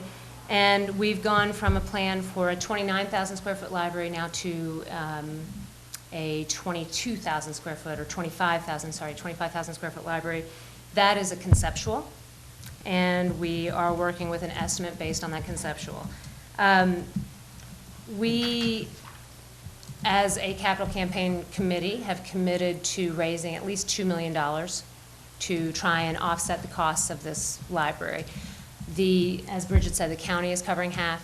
The city of Half Moon Bay has already allotted $6 million that is put aside for this library. It leaves a gap of about $4.4 million. So the Friends of the Library, through capital campaign, are looking to raise $2 million, if not more, We'll, of course, raise more if we can. And that'll leave a gap of about $2.2 million for the city of Half Moon Bay to take on. And that doesn't affect any of you because the county's already covering half. But we, in the city of Half Moon Bay, are trying to raise, $2 million to offset the cost from the city. So I have brochures tonight. I have Friends of the Library applications, if anybody's interested in becoming a member. We do have two separate funds, just to clarify, in case there's any question. We have a fund that is for the Friends of the Library programming, and we have a separate fund that is for the project itself, for the library construction. And if somebody decides they want to donate just to the project, that's fine. We separate those things out, but if you want to support the programs, you can do that as well. So we are just, excited to sort of share some information about the library. I think that there have been some questions, especially, and there are issues that are coming up within Half Moon Bay, but I think for the unincorporated coast, there are some other questions. I've heard a number of people talking about the possibility of having a second library branch. I can tell you that having had many conversations with the San Mateo County Library Joint Powers Authority, that as much as we would love to have multiple libraries on the coast, it's really just not an option. Every district for a library gets 60 hours of service. So much like Pacifica, who has 2 branches, if we were to have 2 branches here on the coast, we would get 30 hours of service here in El Granada or Montero, wherever it would be, and 30 hours in Half Moon Bay. So right now, our library is open just under 60 hours a week. And if you split that, that's what you're doing, you're splitting it. There's no 60 hours for each. And so Pacifica has that problem right now. And they've been trying to build a new library in Pacifica for many, many years, probably longer than we have, because they have 2 branches that are both open about 30 hours a week. And they need to consolidate. The county pays for staffing. The city does not, but it would be a city building on city property, but it would be paid, all that staffing is still paid by the county. So, that's sort of, I know that that's one issue that's come up for unincorporated. And so I just want to address it now. You can ask me questions about it, but I can tell you that is sort of the policy. And I don't think there's much of a way to change that. Bookmobile will continue to come up here once a week, but that's about it. So I'm happy to answer any questions that you might have. And I, again, have plenty of applications for you to join the Friends of the Library. Okay, I'd like to just add that the city of Half Moon Bay has now hired a project manager, and will go from the conceptual plans to an actual plan, the actual architectural drawings, a whole new set of cost estimates, looking at the size and the design. And there will be time in there for public input. There'll be presentation, chance for people to come look at the proposed design and make comments, and there will be changes. I'll also just add that I was down in Pescadero talking with some folks about possibly becoming partners and getting involved in this, and happened to go by the Bookmobile, which I had not actually seen before. And it was just really a quite wonderful experience with these little kids just literally falling out of this bus onto the pavement. But we're also going to be working with the library in terms of how to also improve and connect the Bookmobile electronically, if not otherwise, to the library, to the programs. And that there are various programs that bring people from both south and north of Half Moon Bay to bring families into the library. And to also point out that most of the schools do not have their own libraries. So, bringing the kids to the Half Moon Bay Library is a really important part of what they do for families in the unincorporated areas. Yeah, thank you. And I'm glad you mentioned that. So the project manager is a firm called Griffin Structures out of Southern California. They have built or overseen the building of about 30 libraries in the past 15 to 20 years. They are very well respected. They have a ton of experience and expertise. They will be overseeing the process of finding an architect. The RFP went out from the city about 3 weeks ago, I believe, and they're in the process of going through all the applications. There were a great number of architectural firms that have applied for this and who are going through the process. They are looking to do the final selection sometime in August. And at that point, we will get a whole new round of designs. But in between now and then, there will be more public input. So you'll have a chance to weigh in if you want to come in and talk about the design, the size, all those things. That's all going to be revisited. But right now, we are working with a conceptual that is based on a needs assessment that was done, that was an update from the one we did about 12 years ago. So.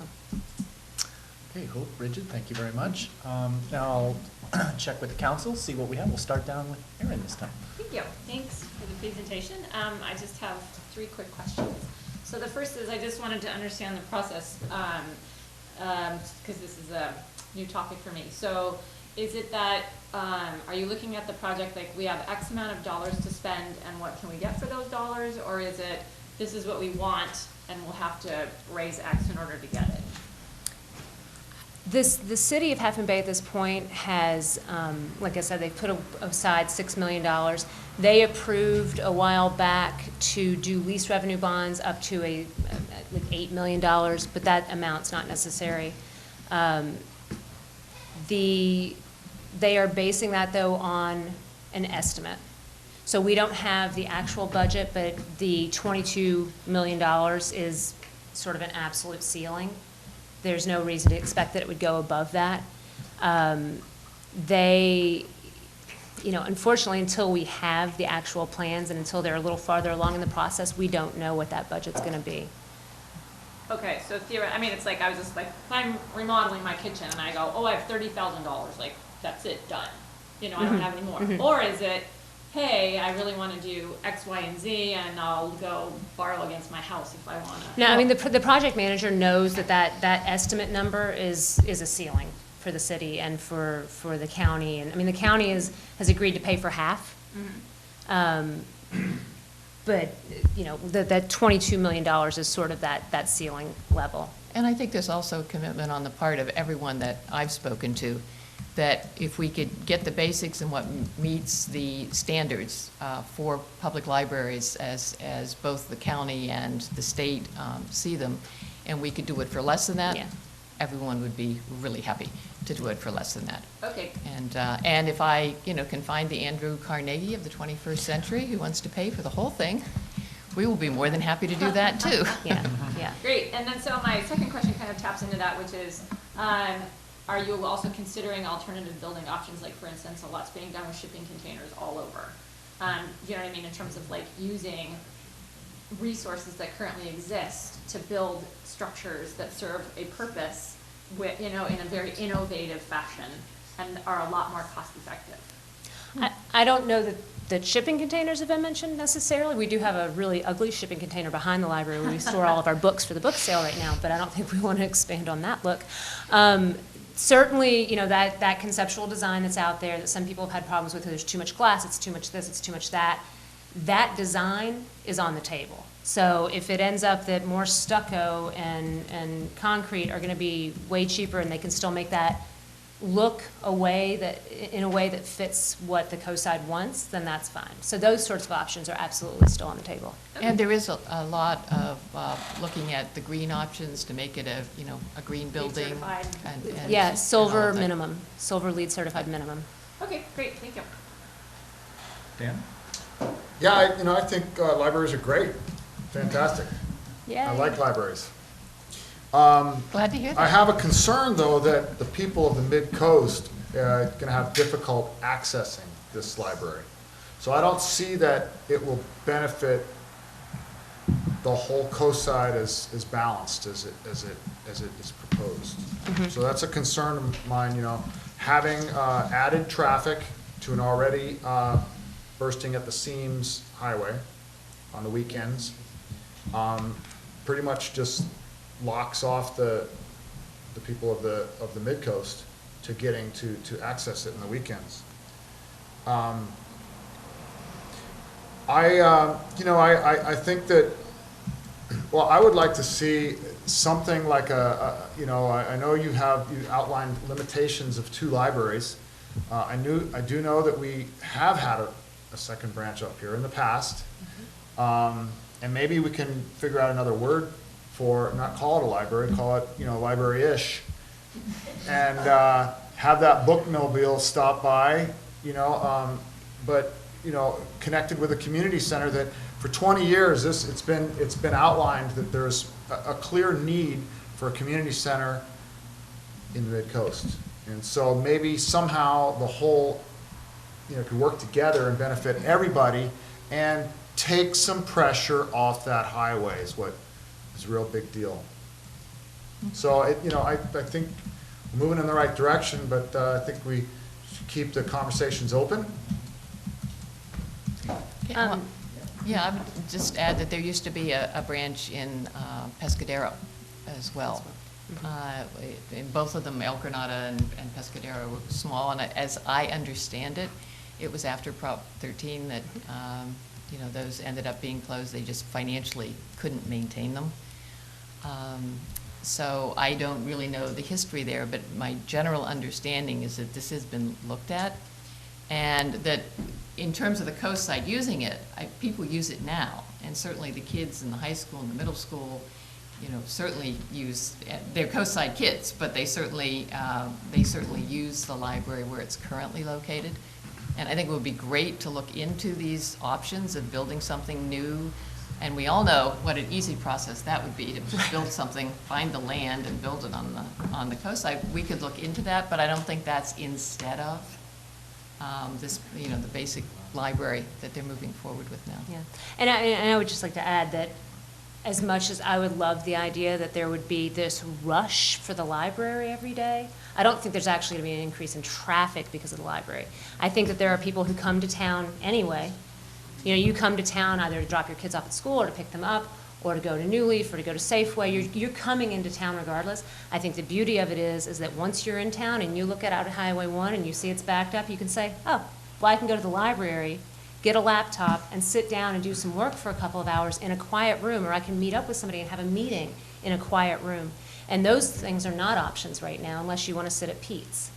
The library is not a quiet place. So I feel like, while I totally understand it, I feel like having that library is actually going to alleviate some of that traffic in a way, because you don't have to get into that traffic. You could actually stay in Half Moon Bay, do some work, have some time to meet up with someone, or do whatever you might need to do at the library before you actually have to drive up the coast and be in the traffic. And as Bridget said, the idea of a community center here is fantastic, but it's not an instead of. The library is on track to break ground in 2016. So we actually have a plan to move forward with this. Construction starting in 2016 and completion by fall of 2017. So it's sort of right on the horizon. A lot of folks here, they try to get their shopping done during the week so they don't have to go anywhere on the yeah, weekend. no, A lot of I was- times we're referred to as prisoners in our own homes But on the weekends. Yeah. So, To make this library more amenable to the current needs, I don't think it's going to increase. I mean, people already use the library. People are already going there and just fitting in. I haven't at least seen it as something that's going to, and the kids are already there in Half Moon Bay when they need to go after school, or they need to go after their sports events. And they're already going in, for their sports events on the weekends. So I haven't seen any estimates of this, but I see it as better addressing the needs of the people who are already trying to get there and use it, not really dramatically increasing the number of people who would use it. Yeah, and I guess I'm thinking more weekdays, because I live in Half Moon Bay, but I also don't try to go anywhere on the weekends either. So you understand. I understand. I totally understand. Dan, is that it? Thank you. Lisa? I agree that, you got your high school, your grocery store, all this stuff. You go to town, you do your errands, you go to the library if you want to. I think that if we had a community center in the Midcoast, I think we would be less resentful at this new building. It's that meeting room, community center kind of thing that you already have down there, you're going to get another one of. That's what I think stirs up a lot of this. And if we had a community center here, then I think a lot of people would be content. Mhm. I will say that I feel like there is still a lack of community spaces in Half Moon Bay. You know, you've got your Boys and Girls Club, you've got a lot of things for the youth that are, that are focused around the youth. But as far as finding a meeting room for a nonprofit or something like that, it's really hard to find a space. We don't have a room like this. We have the Ted Adcock Center, which is enormous, but for a smaller room, if you're having a smaller nonprofit meeting or a smaller meeting, it's hard to find something.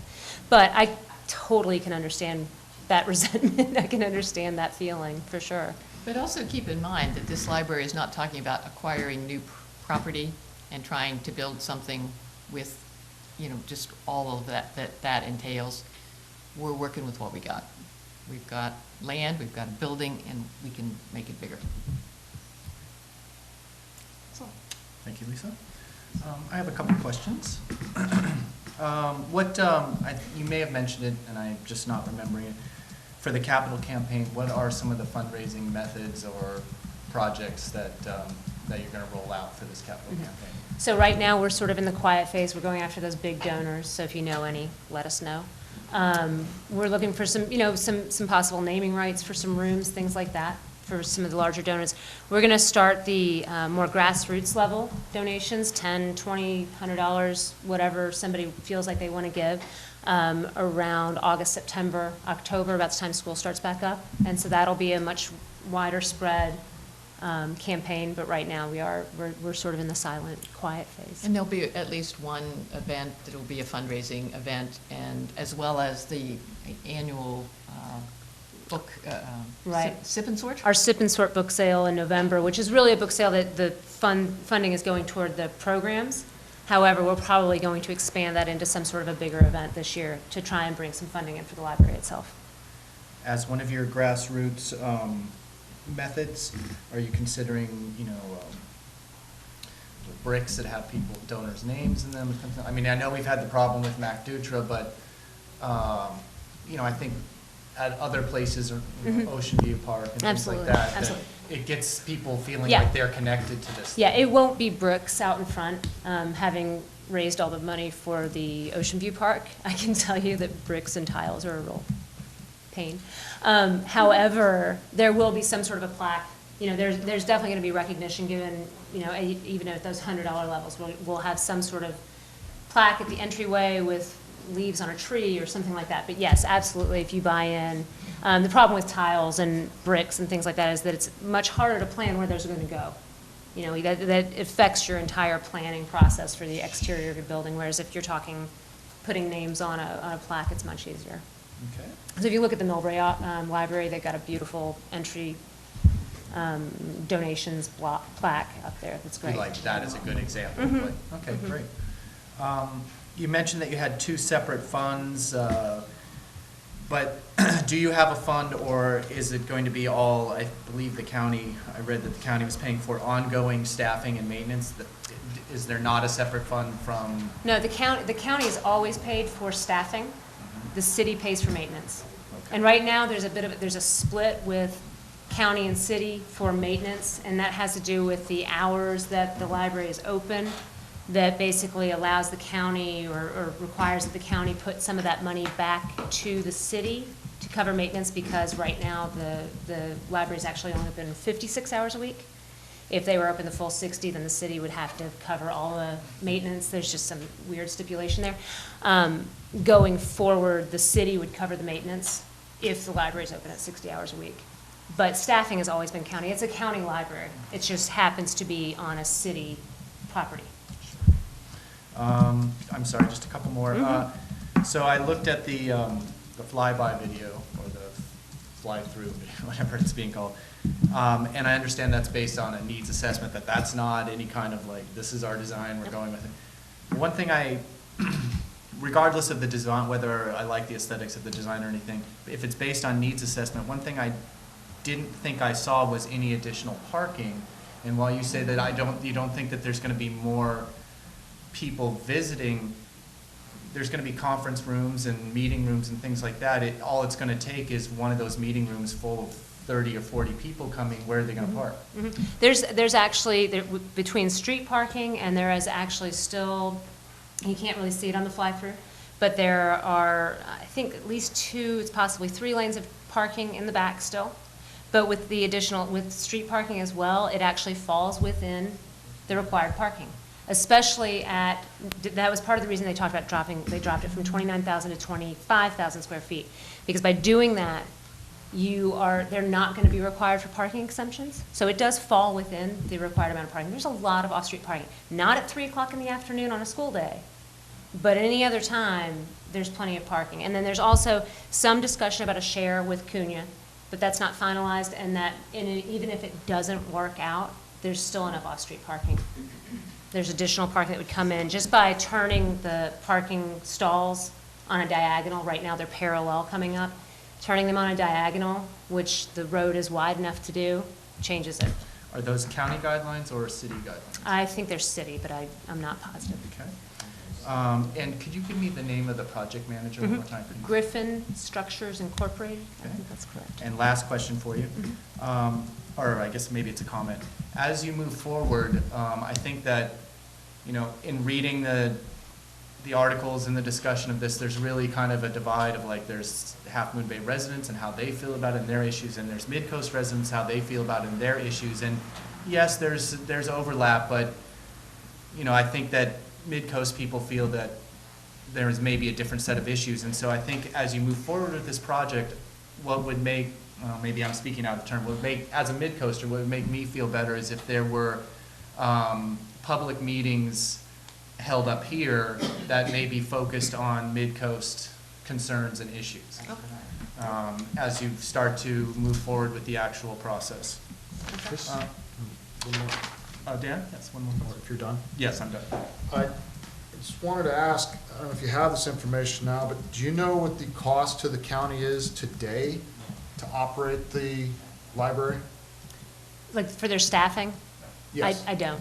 No, I don't know. Do you have any idea of the projected cost of staffing would be after the project is complete? It actually shouldn't increase, because when you go from sort of what we have right now to a more up-to-date library, you've got machines that actually take all the books in, that sort them. So they don't need to increase their staffing necessarily at all. My understanding is that when San Carlos and Millbrae and other libraries have done these sorts of expansions and renovations, they don't have to increase, and actually your staff are able to then deal more with the people in the library, as opposed to stepping over boxes of books and trying to sort the books in the back. So they actually don't have to increase the staff. But I don't have the numbers, and I apologize for that. Okay. And there's ongoing discussions with shared parking at Cunha, because it came up right now for me that if there was a typical, let's say a meeting that was well-attended, and all of a sudden you're kind of blocking, taking up all the parking, and you're interfering with the original use of the libraries for people of the community to come there and study and access them. So there's that potential, you know, problem. It sounds like it's very clearly it could be a problem, and you're working it out with parking with Cunha, sharing parking. Yeah, but again, there's so much off-street parking unless it's 3 o'clock in the afternoon. There really is How do you ample. say so much? I live 3 blocks away. I mean, I'm talking so much within a 2-block area, and you may not be in a parking lot In that's front of attached to other that people's building. homes? People park in front of my house all the time. It's not my street. No, I'm just clear, just being- Yeah, just being absolutely. very Yeah, clear. but you've also got all of, you've got Correas, you've got Church, and you've got Parissima. And a lot of those are businesses. So people can park in front of that. All in front of Amesport on Parissima is all parking potential on both sides. Businesses wouldn't have an issue with that? They can't, it's not their street. Okay. I mean, I It's can't. our street. It belongs to the, it's the city street. People park in front of my house. I can't complain about it. It's the street.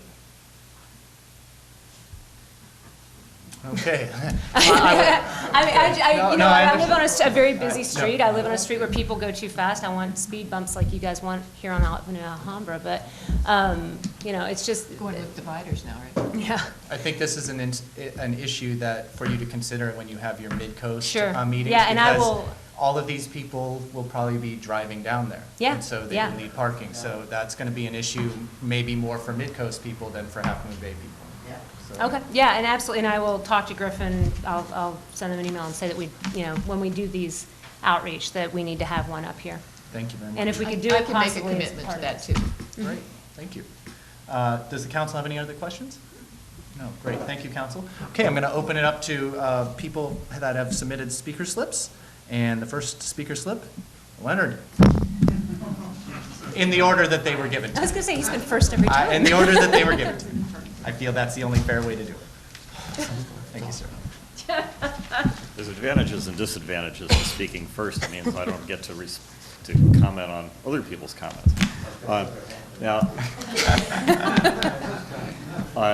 Lisa stole half of my thunder because one of my major comments that I made a note of is, are we building a library or are we building a community center? Because you seem more focused on meeting space than on library functions. And one of the things that I read on Talk About is, and I don't know because I'm out of bandwidth, I have not had time to look into the library plans, but it's been commented that part of the space there, the city council wants for their meeting room. And if that's true, then that's totally inappropriate for the county to be paying any part of that, because the meeting space, by and large, is not really going to benefit people up here. It's too far, and as far as kids having access to the library, pretty much any kid in Half Moon Bay can get to the library on their own. Pretty much no kids up here can get to that library on their own. And that's why there needs to be a library here, like there used to be. I don't know when it closed before I moved here 20 years ago. So one question I have is, you mentioned 60 hours a week. How many staff members is that for that 60 hours? 4, I believe. So build a library up here and have 2 there and 2 here, and we're done. Not really difficult math, and I was a math major. You can't have 2 people staffing that Half Moon Bay Library, even at 7,800 square feet, you can't have 2 people If you have half as staffing it. many people using it, because the other half are up here, But you just told me nobody from up here goes down there. No, I'm kidding. No, it's. well, it's I'm not going to let you argue both sides of that. No, though, no, which but you just tried but to it's, do. I was kidding. It's just not as simple as that, and this is not a decision I can give you. If you want to talk to the San Mateo County Library Joint Powers Authority, they can talk to you about why it's not feasible. And again, Pacifica is the perfect example of how, for ages, they've been trying to consolidate, that it's inefficient to have 2 library branches in one area like this. Well, yeah, it makes it a lot more efficient when half of the people can't get to Right. it. In any case, I want to move on to other things. One thing that I think would really help is if you figured out how to cut down the cost from $900 a square foot. There seem to be an awful lot of people commenting on Talk About that cannot comprehend how you could possibly spend $900 a square foot to build a library. So, that needs to be addressed, and it needs to be addressed by reducing the glamorosity of the building and make it a functional building instead of a showpiece for Marina Fraser. I'm happy to address it right now, if you'll let me. So that number of $900 a square foot is disingenuous, first off. You're not talking about just a 22,000 square foot building. You're talking about a 47,000 square foot lot where all the utilities are going to be undergrounded. That cost includes all of the fees and permitting, CEQA, everything. Site studies, project and construction management. It includes the preparation and rental of a temporary library space to cover those 18 months that the library has to be closed. It covers all fixtures and furnitures, every computer, every bookshelf, everything that's going to go into it. It also includes contingencies for an escalation of cost for starting in 2016.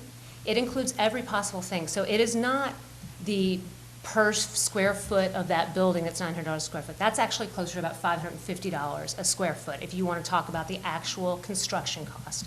It is a project cost that covers every possible contingency and gamut of the entire project. So that $900 a square foot is just not factual. Okay, well, a whole lot, you know, obviously not all of the costs you just enumerated, but a lot of the costs you enumerated are also costs of building any other kind of building or building a house. And, you know, I think that a house now costs something like $250 or $300 a square foot to build. So I think there's still a disconnect there, but Well, if I could just add, I think that when we get the project manager on, when we get the bids, you will see that the standard per square foot cost, that is what would be comparable to our house or whatever else, will be considerably less than the 900. Well, somebody posted links to a couple of sites about libraries all over the country and their construction costs, and I sort of randomly sampled them, and what I saw was $450 to $650 a square And foot. I think it will come down much closer to that when you're comparing apples to apples, and I think right now that $900 figure is not apples to I don't want to apples. keep dwelling on that here. One of the things that I could have sworn I heard here that's just incomprehensible to me is that the schools don't have libraries. El Granada School has or had a library, and growing up, I can't imagine a school that I went to not having had a library. And CUSD, you know, with their $500 million facilities bond that we just passed, well, that's going to be the cost after the repayment.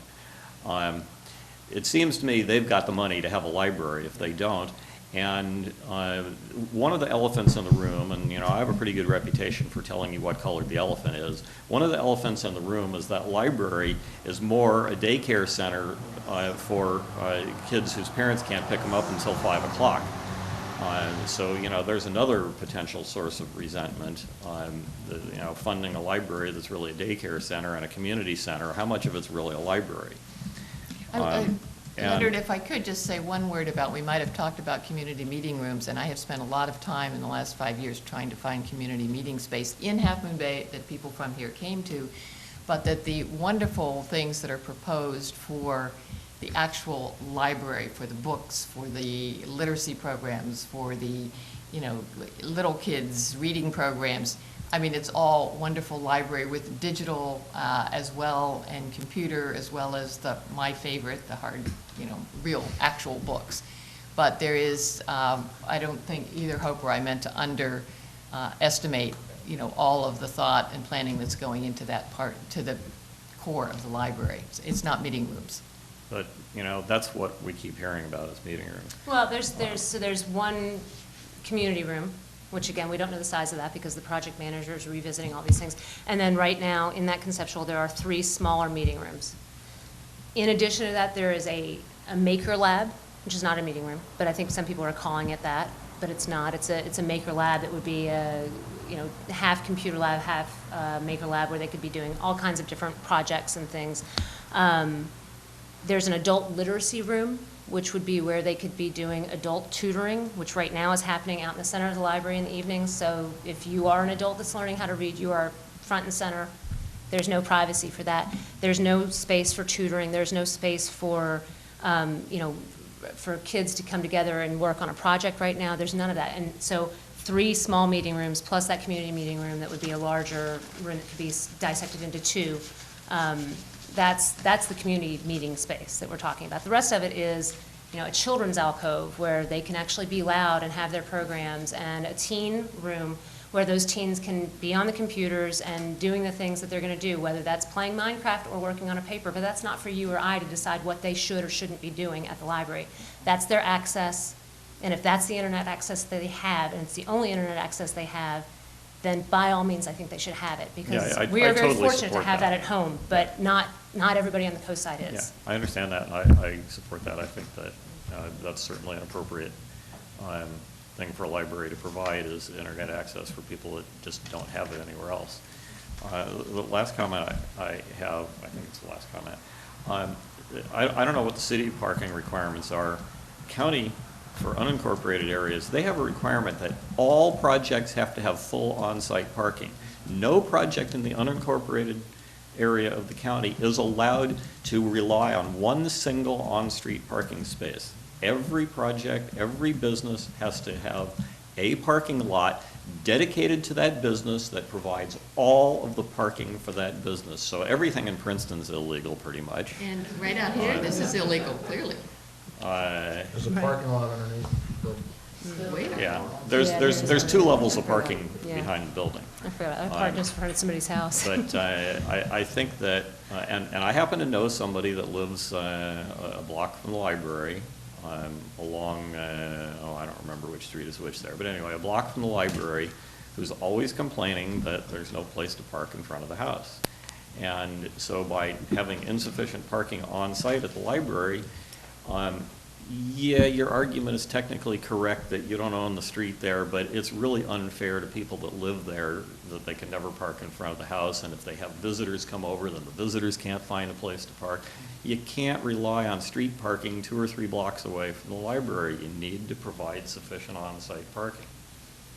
Thank you, Leonard. Again, like, that's why I asked whether that was a city policy or a county policy, and I think that when you come to the Midcoast, it would behoove you to clarify that, because if it's a city policy. I don't think that in city projects you're required to have on-site parking that meets the full needs of your building. I would have to double check that, but I'm pretty sure that is not city policy. Okay, yeah, I think it's going to be a recurring issue that's going to come up for you. Can I add something quickly about the parking in front of the people's house? Please, quickly, because we have many speakers. Thank you. Grew up in San Francisco, and that scenario lends to, I'm not going to say it's going to happen, but it lends to one person living on this block, on this side of the street, saying, oh, now I got a spot over there, and now this guy's parking in front of the guy across the street, and then you just have a constant just mouse game of where people park, and then it builds resentment between the neighbors. It has in San Francisco. Good point, Dan. Thank you. Thomas Gus Peterson. Good to see you again. Yeah, thanks. Still my first meeting, but You're an old hand now. Yeah. Sorry. yeah. So I recently went to a meeting at the Cal Fire Station around the corner, and it was a great meeting. I thought that and bear with me, I'm not just talking about fire stations. I thought that the fire chief made a really good case for a centralized, improved fire station. I just want to point out that this fire station they're proposing is really big and about half the cost of the proposed library. It's also, in the planning stages and everything, and it's on land that they don't already own. So the question is, why can't we say, maneuver ourselves, if we're going to do a pro-library thing, into a more unified front where everybody's happy, maybe with a single library, maybe in the middle instead of 2. And then we can do this staffing thing with, 60 hours and 4 people, and maybe that could work. And then maybe something could be done with the old library, like turning it into a community center, which is so badly needed down there, or what have you. Also, I'm kind of wondering, where did the county approval for this let's go halvesies thing come from? It's $11-12 million. There are approximately 12,000 people here. So I'll just play a little numbers game. That means each one of us is paying $1,000. So that means each one of the people in Half Moon Bay should be also paying $1,000 for their new library, which they're going to get more benefit from than we are. So I just want to throw that out there. And yeah, that's pretty much it for now. Are those rhetorical, or are you looking for response? You can answer them if you want. I mean, I'm just going to sit because I'm going to assume you're presenting. I'm just commenting. So, thank you, Gus. Appreciate it. I do think that the cost, and it's complicated, and I'm starting to learn more about county budgeting than I ever wanted to know.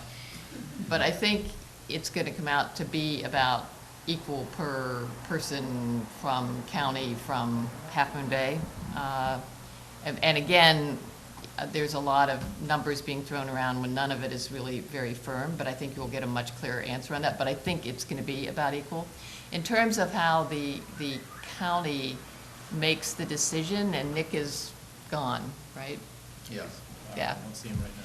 I don't know, I wasn't part of this when they made, I know that the supervisor who's on the library, the Joint Powers Authority, has been working very hard to get libraries all over the county to be upgraded, to be, current, to be modern libraries. And the Coast side has been on that list of, we really, needed a new library here. And that's, that's part of the county's decision-making process to invest resources on a library over here. Nicholas is here now. Nicholas, the question was when or how the Board of Supervisors made the decision to invest money for the unincorporated area in a library. And I don't know when that happened. I just know that there's a great deal of commitment on the part of the supervisors to upgrade the quality of the libraries. And I'm not Supervisor Horsley's aide, who is working on behalf of Supervisor Horsley for the library, so I don't have that information. I believe it's all it's Measure A funds, so therefore it would have had to have been within the last 2 years is when. As far as specific meetings, I couldn't tell you. The best I could do is bring this back to Supervisor Horsley and Chris Hunter and let them know that this is a piece of information that people are interested in. Yeah, that would be helpful to know. And I can get that back to the MCC.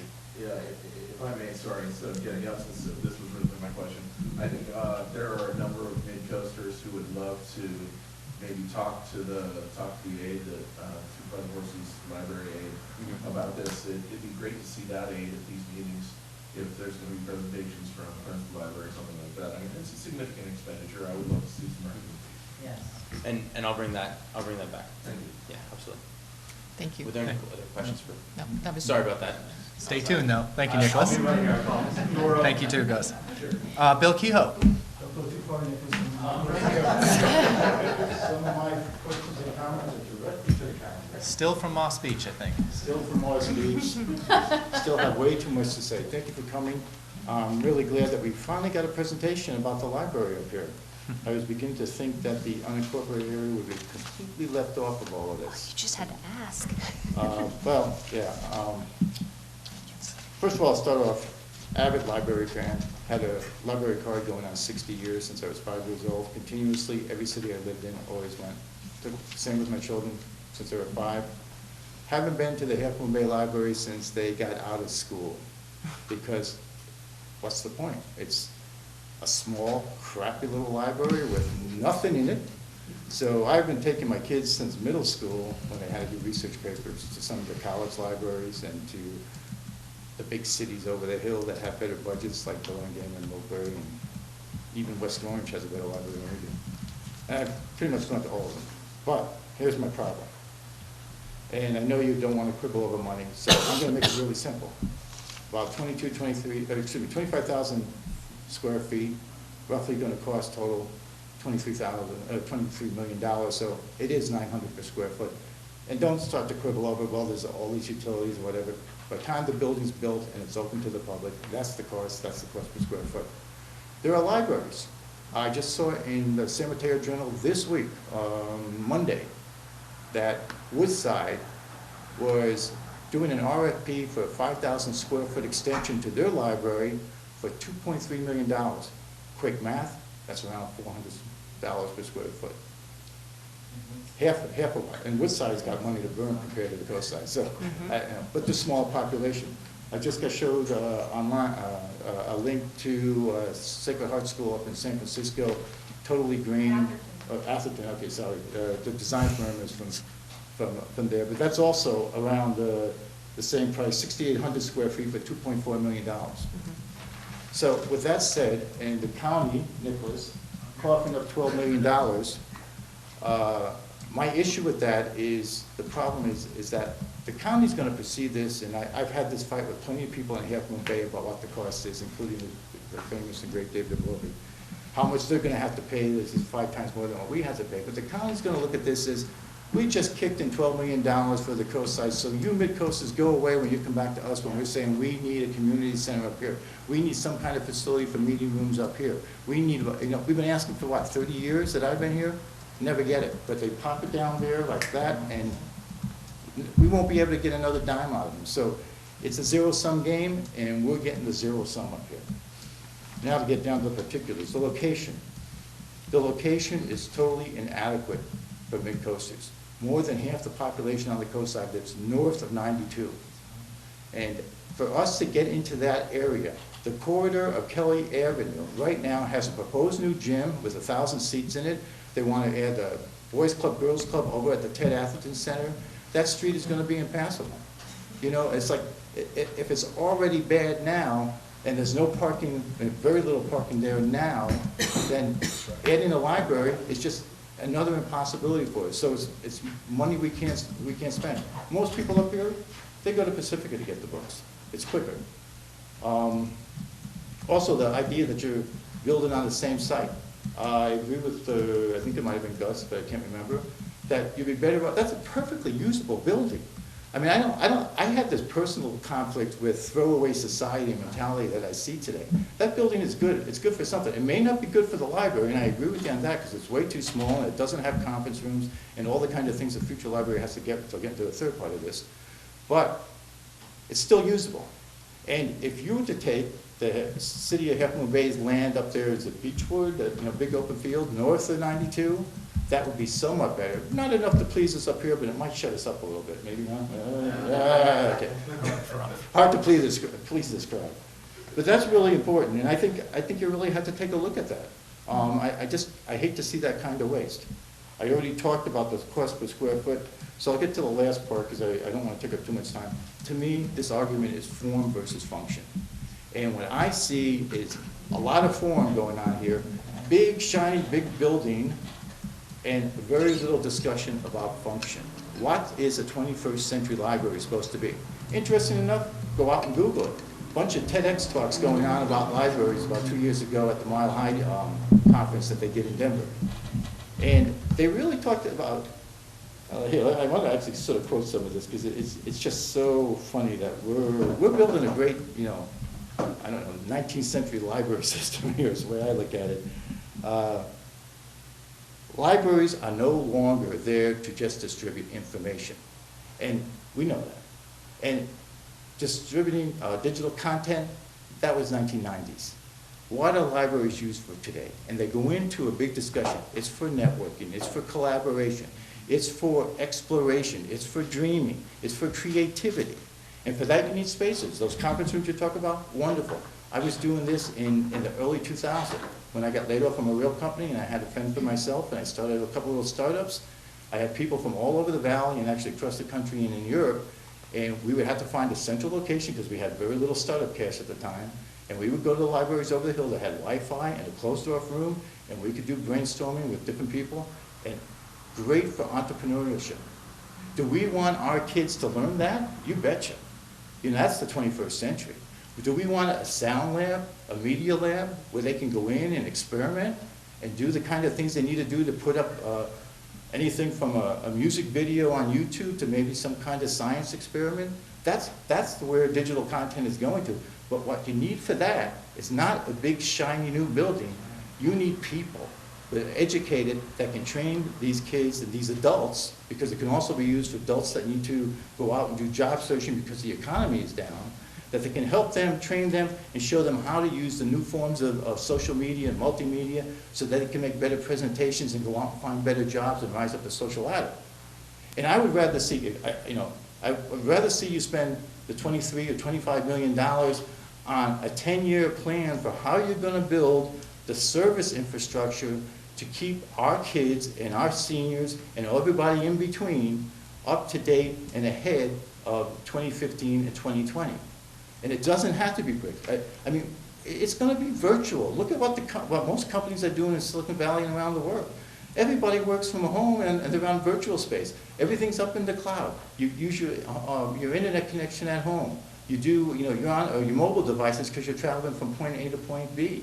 This idea that you're going to have a single little, building that's going to be pulling everybody in is so last century. So let's think about next century and how, the last thing, and I'll shut up. Flexibility. It has to be flexible. If you put stationary chairs in an amphitheater that's going to be used for the once in a while great big lecture, which I love. I would love to have authors out here and listen to them. I used to do it all the time when I lived back in Boston, because we had a better clientele going through there. But if they're stationary, then that's a single purpose function for that room, and if that's, 5,000 square feet or whatever, poof, it can't be used for much else. So you have to look at that too. It has to be movable, rearrangeable, and, malleable for future progress. So put that stuff in. Thank you, Bill. Appreciate Can I- those comments. Can I respond? Yeah, to go ahead, something? Hope. I'm going to go point by point, and I don't know that I'll satisfy what you've said, but I'll do my best. The Woodside and Atherton examples you gave, I believe that they're both expansions, and that is going to make the square footage cost significantly less than a brand-new building. I know Woodside. One was one. One was, okay, so I've talked to the Friends of the Library at Woodside, and, they're just doing expansion. I'm not familiar with the other one, but I thought it was an expansion, I apologize.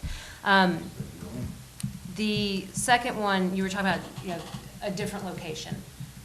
The reason that I personally am, really excited about this is because that site is already set up as a library. It is going to be a much easier process to build a new library on a site that is already a library than it would be to acquire or even use property that already belongs to the city, like Beechwood. Then if we stay where we are, we can move forward. If we look at a different space, you're talking about a much longer process to get through all the permitting and everything else. And so, this library has been talked about and worked on for 14 years now, and we're still not breaking ground. And I would hate to think of trying to move it to another location and how much longer that would take. I started this when my son was 4 or 5 years old. He's going to be in 7th grade by the time this is done, as it is. And if we go to another location, you're looking at just even more delay. And I don't know. I've lived here a long time, but I would hate to see it go on even longer. But that's me, and that's my opinion. The form versus function. I agree that it is about what kind of programs can be offered. I can tell you right now that the Friends of the Library are funding programs, and we have enough funding for even more programs, but there's no space to do them in because the library is too small. And so, if by making that library bigger and having more space, we could actually start funding even more programs and having those, that 3D printer that Bridget mentioned, when they use it, they have to take it out in the courtyard because it off-gases, and you can't have it in the building because the building's too small and doesn't have ventilation. So you have to take it out in the courtyard to use it. It's those kinds of things, and we have the funding for those programs, but we don't have any space for them. And then finally, the flexibility of that community room. They're not stationary seats, never has been intended to be that. It's a room that can be sectioned off into multiple rooms. It can be used in any way you could imagine. It could be used for a large program for a musician to come in, or an author, or it could be subdivided into smaller meeting rooms for groups to sit down and study or collaborate. So I'm just, taking notes, and I'm just answering to the best of my ability the questions you had, but I'm happy to talk about it more. And we have our Friends of the Library meeting on the 22nd of June. We meet every month on the 4th Monday, and anybody is welcome to come. What time and where? 7 o'clock, usually at the EOC, but sometimes that changes. We can't meet in the library because there's not enough space. Okay. And I think also for the next event that's up in this neighborhood, to have Annie Malley and the head librarian come and talk about the staff and the skills and that they already have, but they can't really use because they don't have the kind of internet equipment, et cetera. And also to keep in mind that I think it's nationwide, around 22% to 25% of households still do not have internet access at home. And I know we all think, because we have 5 ways to access the internet, that everyone has that, and they don't. And that it's important to keep that in mind when we're talking about a library that serves our whole community. Thank you, Bridget. I just want to add on top of Bill that, again, as with the parking issue, I think that just something to keep in mind when you're coming up to the Midcoast is that 21st century vision issue. Like, what's the vision here? Like, I get what you're saying, but what is the kind of the philosophy behind it going forward, as opposed to, what we grew up with a place, the stacks, the stacks. What's the vision there? What's the philosophy going forward for this structure? Charlotte, you're back. Yes, thank you. Good to see you again. My first concern is, I'm hearing from Hope that it's take it or leave it. It's like, discussion is dead if we want something up by Moss Beach, Montera. And I mean, that's not friendly. That's Friends of the Library, that's not friendly. Hold on one second. Wait, one second. that's. Charlotte, let me just jump in and say that, and maybe Nicholas would want to say something too, of like, I mean, that's a separate issue, that if you want to bring that up as a separate issue, that's something that's going to need to start you're going to have to start gathering supporters and signatures and starting your own organization to push that issue, because that is a separate issue than this one that's going on right here. Yes, in a sense, to just baseline it, that ship has sailed, but that doesn't mean that you can't get on it at a different port. But right now, for this project, that ship has sailed. And Well, I don't think that's fair. I don't think that's fair for the unincorporated. The unincorporated, Half Moon Bay gets everything. Everything. And I want to know parking. If you're gonna change the parking, is the county paying for the city's parking, or is the city gonna pay for that change of parking? They're splitting the cost, so I don't know whose So penny we're is paying going. for parking down at Half Moon Bay. we don't know. Yeah, we pay county taxes too. I mean, like, it's all. I know, kind of- but you benefit from it. You just live right around the corner from it. I don't. I live in Montera. I don't enjoy driving down Half Moon Bay. I avoid Half Moon Bay like the plague. I really do. I go north as much as I can because it's horrific down there. And another thing, I agree with that. It seems like a babysitting kind of thing. It's like I hear children, children, children, and I want to know, what about the adults? The adults are avoiding it because it's so loud, because of the children, because there's not enough space. Well, you know what? Honestly, But that's. we need something up here to take care of that too. So I don't mean to be unfriendly, and I don't mean to make it sound like the ship has sailed, but as far as the Friends of the did. Library, our sort of purpose is to raise the money to try and help make this library happen. We don't have any decision-making power in how it's funded, other than the $2 million that we can raise. So But we are just it's your supporting. interest, but it's your interest to have the whole library down there instead of even considering unincorporated area. I live in Half Moon Bay. Bridget lives I know, in that's the incorporated. and Bridget lives in the unincorporated. Our membership of the Friends of the Library is certainly not made up of just members of I Half didn't Moon say Bay. that. Well, I'm I'm saying, talking about but you. you're talking about our group. I'm one person. Our group represents the entire coast side. I just happen to be the president right now, or the co-president. The other co-president lives in Montera. So, And there was a process over a 2-year period where input from 2,000 people was from the received entire coast side. from the whole coast side. So there was a process for people to put in their ideas, Well, their thoughts. not everybody's available, not everybody can, it's really hard. There's so I many know. meetings that are happening on the same evening. I know. mean, it's hard to stretch yourself out. I know, And there's a lot of meetings that I'd love to go to that I can't because of other situations that I have to be at. I totally understand and totally agree with it, because I have the same problem. I'm just wanted to point out and have on the record that there was a process and a series of meetings that was open to the entire coast-side to talk about this whole thing. And what came out of it was the conceptual library in Half Moon Bay. So, and I appreciate your comments that, yes, it's, a process could be started again to have something up here. It's just that this other process that was open to everyone happened, and this is the result was to rebuild the library in Half Moon Bay. But it's just not fair for the unincorporated. It's really not. And you might feel good about it, but I feel really bad about it. I think it's really really, I think we're getting the shaft, once again, by the county, by Half Moon Bay. Half Moon Bay seems to want to direct everything on the coast. And it's like, enough already. We don't want to be incorporated. We like it like this. Thank you, I just- Charlotte, thank you very much. I would maybe suggest that a letter to Supervisor Horsley, our district supervisor. And you know how good that goes over? Well, okay, but he's got more opportunity to do something than Hope Atmore does, so. Can the council send a letter? I'm sorry? Can the council send a letter? We can put that on our list, yes, and That'd be great. Dave Olson? I'm not going to commit to it at this very second, but certainly we for sure hear that, yeah. Bill, weren't you the MCC rep going to those series of meetings, or was that Dave? I must have been Dave, I didn't. All right, we did have a council member Yeah, it attend was- the series of meetings that Bridget was talking about It's and not me. reported back. Okay, it was Dave Olson. I don't even remember them going on.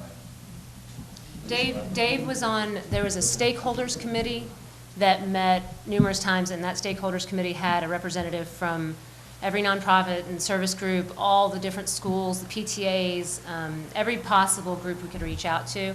Dave was the representative from the MCC. In addition to those meetings, there were also the 20-plus meetings that we had that were open to the entire community that were from, the North Coast down to Pescadero. So those were two separate groups of meetings, but Dave was there for those stakeholders meetings. The Dave in question being Dave Olson, Chair of the MCC, resident of El Granada. But it is the same issue with the outreach not being good enough, so a lot of people feel bypassed.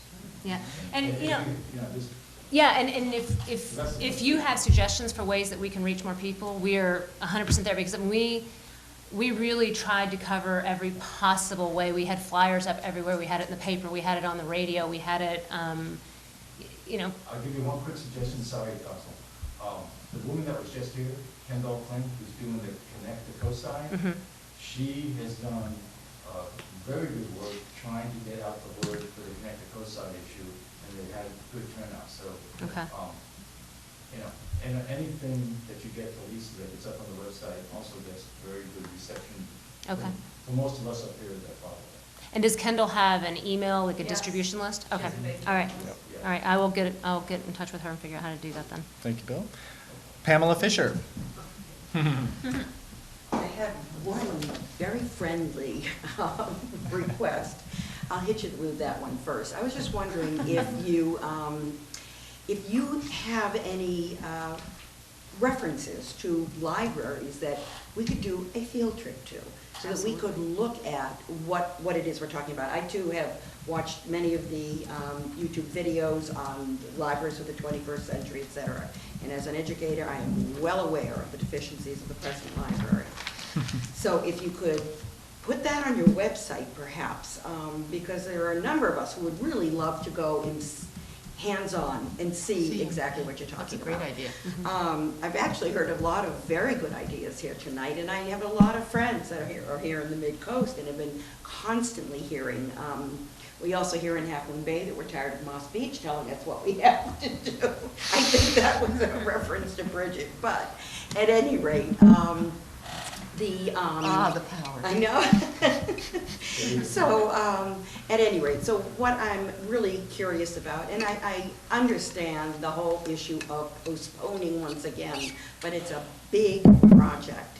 And again, looking at trying to meet the needs of the entire coast side is critical. And right now, we know that it truly is much more child-centered. And because of its location next to the middle school, it has served a purpose that I believe the shift is being made to the Ted Adcock building for the Boys and Girls Club. It would not surprise me if in the very near future, they would be taking over this building. And what I'm questioning then is if indeed, and it's across the street from the middle school, they've got the skate park, they have the Ted Adcock building, they've got the gymnasium going up, that this is really has formed a loose campus for the middle school. I mean, for the middle school, for the Boys and Girls Club coast side. And the kids are there, so they need a place to be. And where they've been after school historically has been the library. However, that could shift, is what I'm saying, in terms of looking at relocating the library to a more central location, let's say in El Granada or wherever that it might. Hey, I'd go for Beechwood, that's right next to my neighborhood, I'd be right there. I don't know that there's enough buildable square footage on that property though. At any rate, so I hate to do this to you, Hope, but in looking at really truly meeting the needs of the entire coast side, that kind of shift may be necessary to, you know, it's almost like postponing to get the best that you can get for the coast side. So I just keep an open mind. You know I'm a supporter of a new library. Have always been involved in my profession with literacy issues as a speech pathologist and language development, and you know, so I ought to be volunteering more at your library and doing those things. But at any rate, we're on the same side. It just is looking at the details and in meeting the needs of the entire coast side. And again, the shift in property use and what's going on in Half Moon Bay, this may be a very opportune time to shift city business to the library. Boys and Girls Club takes over Ted Adcock, and you build a library in a more central location. Thank you. Thank you, Pamela. I don't have much to say to that, other than thank you for becoming a member of the Friends recently, and for your donation to the capital campaign.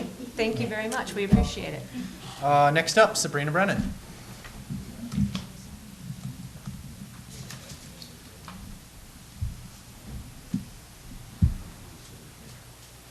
Hi. So I'm really glad to learn more about the library. This is the first time I've been to a meeting where it was discussed. I have seen some architectural renderings at the farmer's market and heard a little bit about the project here and there. And I think everybody's covered a lot of issues. I don't want to, you know, restate things.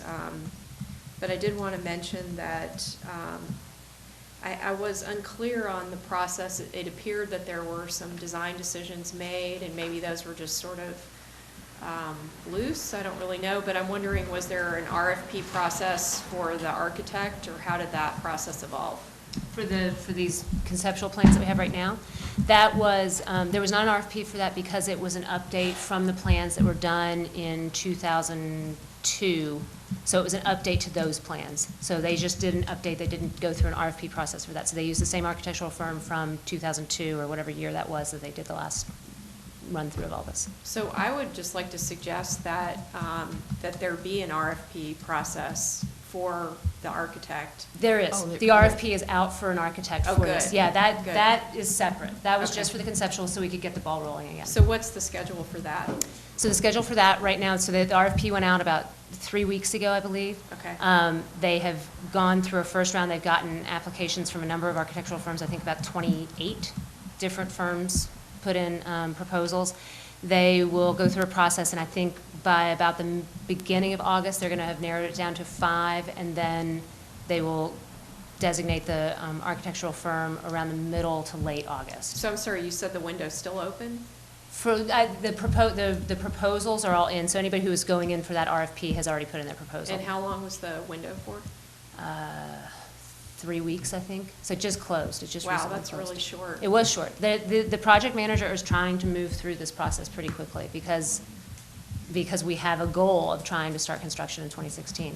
I really wish that window had been open a little bit longer. I think 3 weeks is extremely short for such an important project.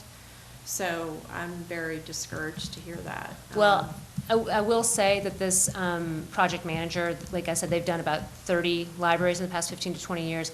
They reached out to every firm in the Bay Area that has done a library in the past 15 years, and to get 28 proposals or so on a library is a lot. It is. I mean, they were shocked at how many came in. It's a lot for 3 weeks. It's amazing that they were able to get that many in 3 weeks. But I think normally, you know, you have an RFP out for at least 4 weeks, and for a project this important, you know, an 8-week RFP would have been a reasonable process. But where can we go online to review the proposals that came in?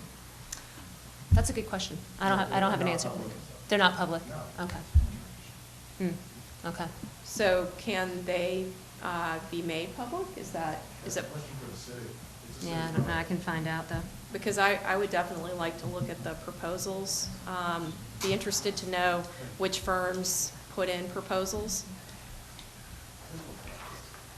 And I was going to make some suggestions, but knowing that the window is closed, I'm not going to waste time on that.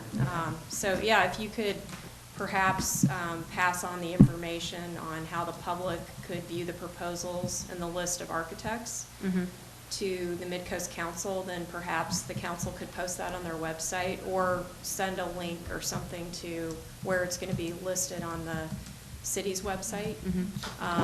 And I do think that this meeting, I wish this had happened like a year ago, a little earlier on, because I think if the Midcoast community had been brought along in the process, there might not be so many concerns at this stage, and maybe things would have been vetted a little bit differently. So, you know, things evolved the way they did, so it is what it is. But I'm glad this meeting's happening tonight, so thank you. Thank you, Sabrina. Dave Shore. Good evening. I'm from Half Moon Bay. I'm treasurer of Friends of the Library.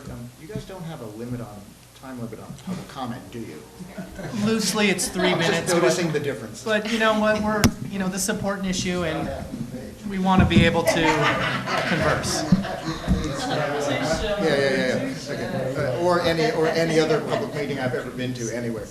Couple things. You know, I hear a lot of comments and concerns from the Midcoast folks, but realize that these two people have given their time this evening. They are not decision makers. They're volunteers like me with the Friends of the Library. Our goal is to promote the literacy and other programs in the library and raise funds for that. And we've taken on the subsidiary goal of helping raise money to defray the cost of building the new library. All the concerns I hear about parking, location of the library, size of the library, whether there should be a branch library, those are county questions. Friends of the Library cannot answer them. We are not decision makers. We don't even have a seat at the table for the design process. The design, you know, we are here to help the library's project succeed. But really, all the great concerns that have been raised go to the appropriate people.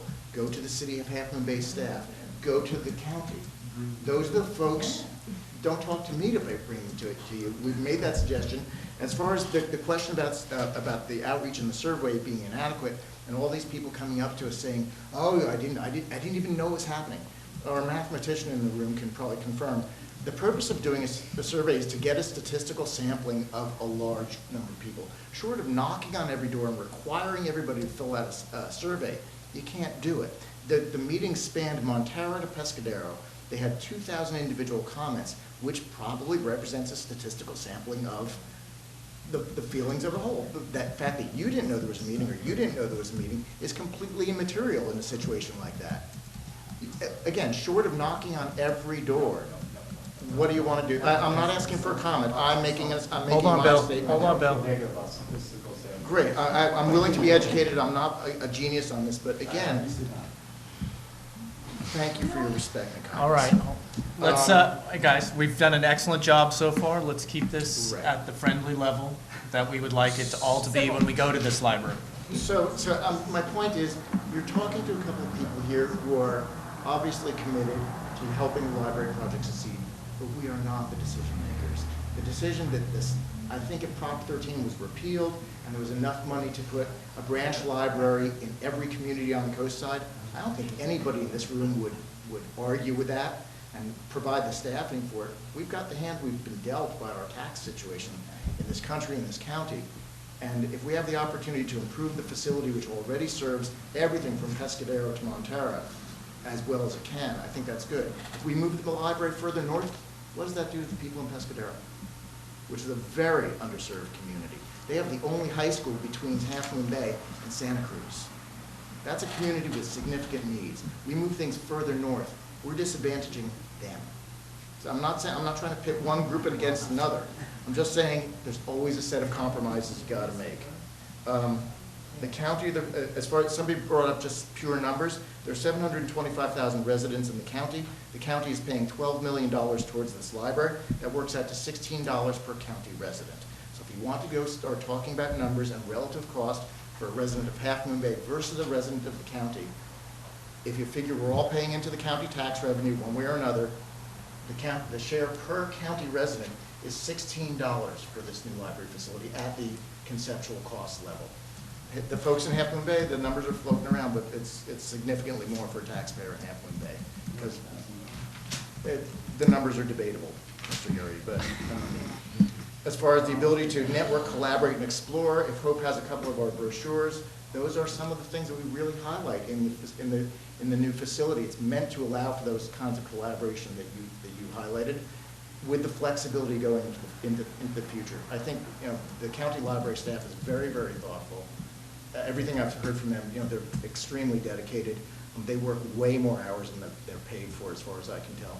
And I think they're developing this and other libraries around the county with the best current thoughts about library science and development, with flexibility for the future that they can possibly put in. You can't predict what the future's going to bring, but I think we'll have something that will work for at least the next 40 years.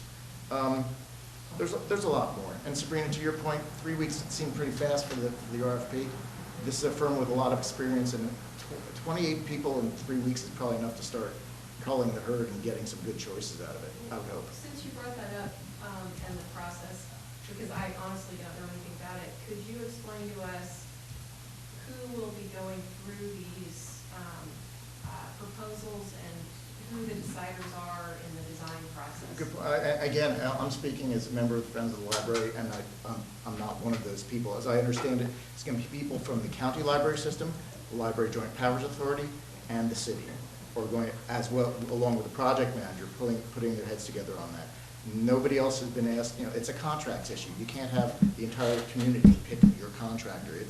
You're on the board as well. You know that at some point the responsibility for contracts and contracting issues devolves to the people who have been But because it's a joint agency thing, yeah. It's a little complicated, so I just think it's important people understand how that process works. Yeah, I think, you guys correct me if I'm wrong, the understanding is that it's JPA, county library staff, city staff, and project manager are the people at the table for working that through. I think so. I think that sounds right to me, but I can double check and find out. That's all. I took up too much of your time, but again, I'm here as a member of the Friends of the Library Board as well. I just want to say, these folks are giving their time to try to do some outreach to you that maybe should have been done earlier, so be it. But again, the questions about talking to us as if we can change the course of things, we're not necessarily in the driver's seat here. So talk to your county representatives. Then maybe the county should be here instead of you guys. Well, hold on, let's, Dave's got the podium, please. All I'm saying is, talk to us, we will forward input that we get. I mean, that's really become our role, right? But talk to the people in power. You got, Don Horsley is our representative on the coast, and his staff is here. You got concerns, I'm sure you do talk to him, I have a funny feeling. So that's it, but thanks for your time, and thanks to our other representatives for taking their time tonight. Thank you very much, Dave. So getting back to that, please send an email to Chair Dave Olson or to myself requesting that we have another agenda item for the library with representatives of this deciding group. I mean, I'd like to request that right now, to have it next time. It's duly noted. I don't like to be lectured, say, don't ask these people these questions.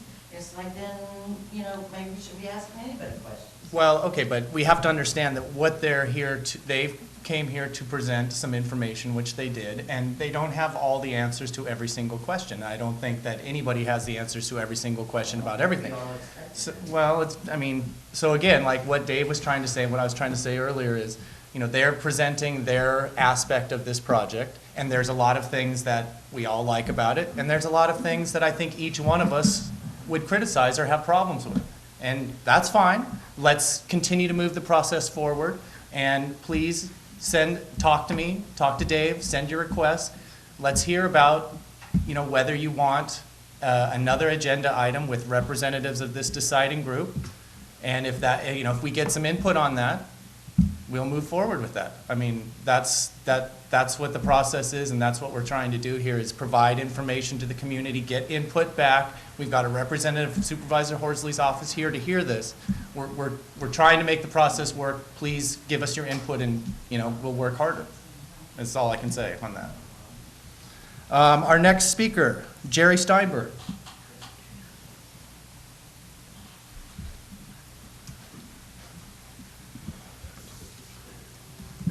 Jerry Steinberg, and I'm from Half Moon Bay. I've lived next to Beechwood for 18 years, and there isn't any way you could build on that property. If you look at where the wetlands are and where all the 100-foot buffers are, it just isn't possible. So it was a great idea, but it's not possible.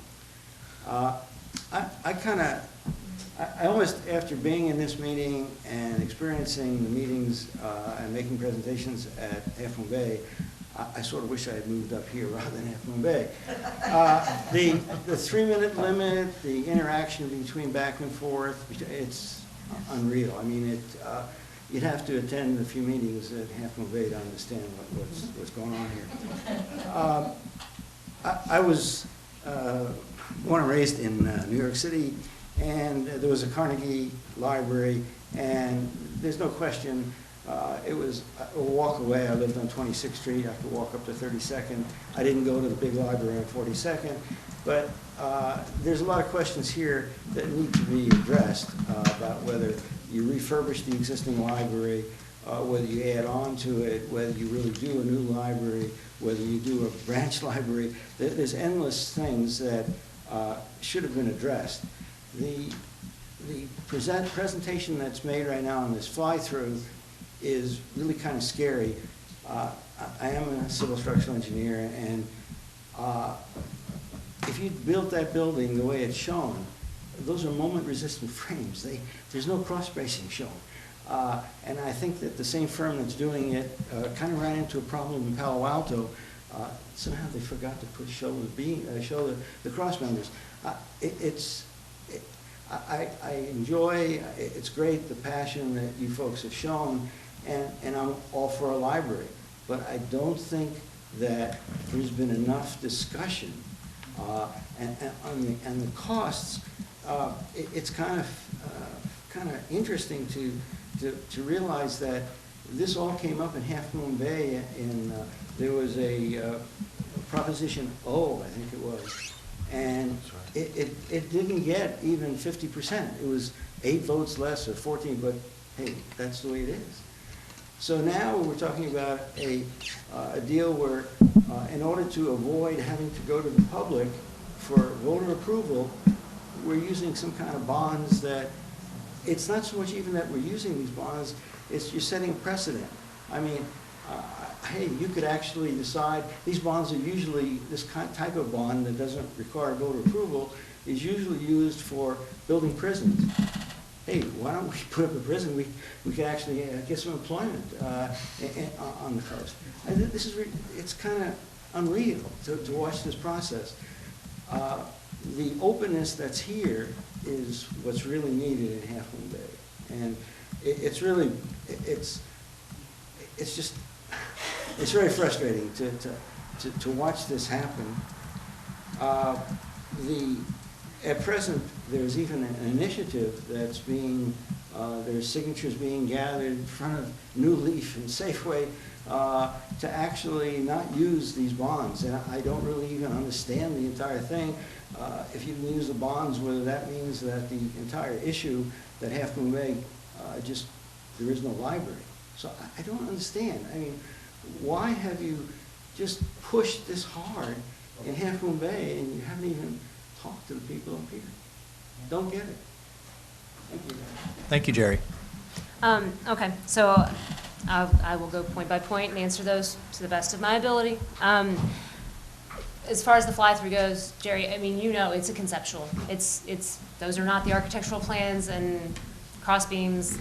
It's a conceptual. So, and that firm, I would assume they're probably one of the ones that put in a proposal with the during this RFP process, but they're one of many, and the actual plans will be different plans. You mentioned Proposition O. Yeah, it lost by 22 votes, and yes, that's still 22 votes enough to make it lose. That's just a majority, Yeah. not even a supermajority. But that was not, Proposition O was not a proposition for or against a library. It was a proposition about maintaining a sales tax that was already in place that would have been able to be used for a library, for working on Smith Field, for a number of other things. It said library, yes, vote yes or no, Sure. library, yes. Sure, but that's not the only thing it was going for. And the people that were arguing against it, in large part, were saying, well, gosh, if it were just for the library, I would vote for it, but this is a blank check. And that's the part that people were arguing against. And now that it lost, they're saying, no, it was a vote for the library. And so for me, that was really frustrating. But regardless, it wasn't just for the library, it was actually for a number of things. Yeah, absolutely, absolutely. And we're all entitled to our interpretation. As far as the LRB not going out to the public, you're right, it doesn't. So the other option would be to go for a general obligation bond, which would go to the public. If you wanted to go out to the public, that's your other option. That takes a lot of money. It takes a lot of time. And I can tell you that the people that are donating to the capital campaign for a new library, they don't want to see their money going toward a campaign that's going to be promoting a bond issue. And the people that are going to end up voting that down, who vote every bond issue down, every parcel tax down, I mean, the same people that would vote this down, it would take a 2/3 majority to get that to pass. Not just a majority, but a 2/3 majority. So it would take that 1/3 to stop the library from happening.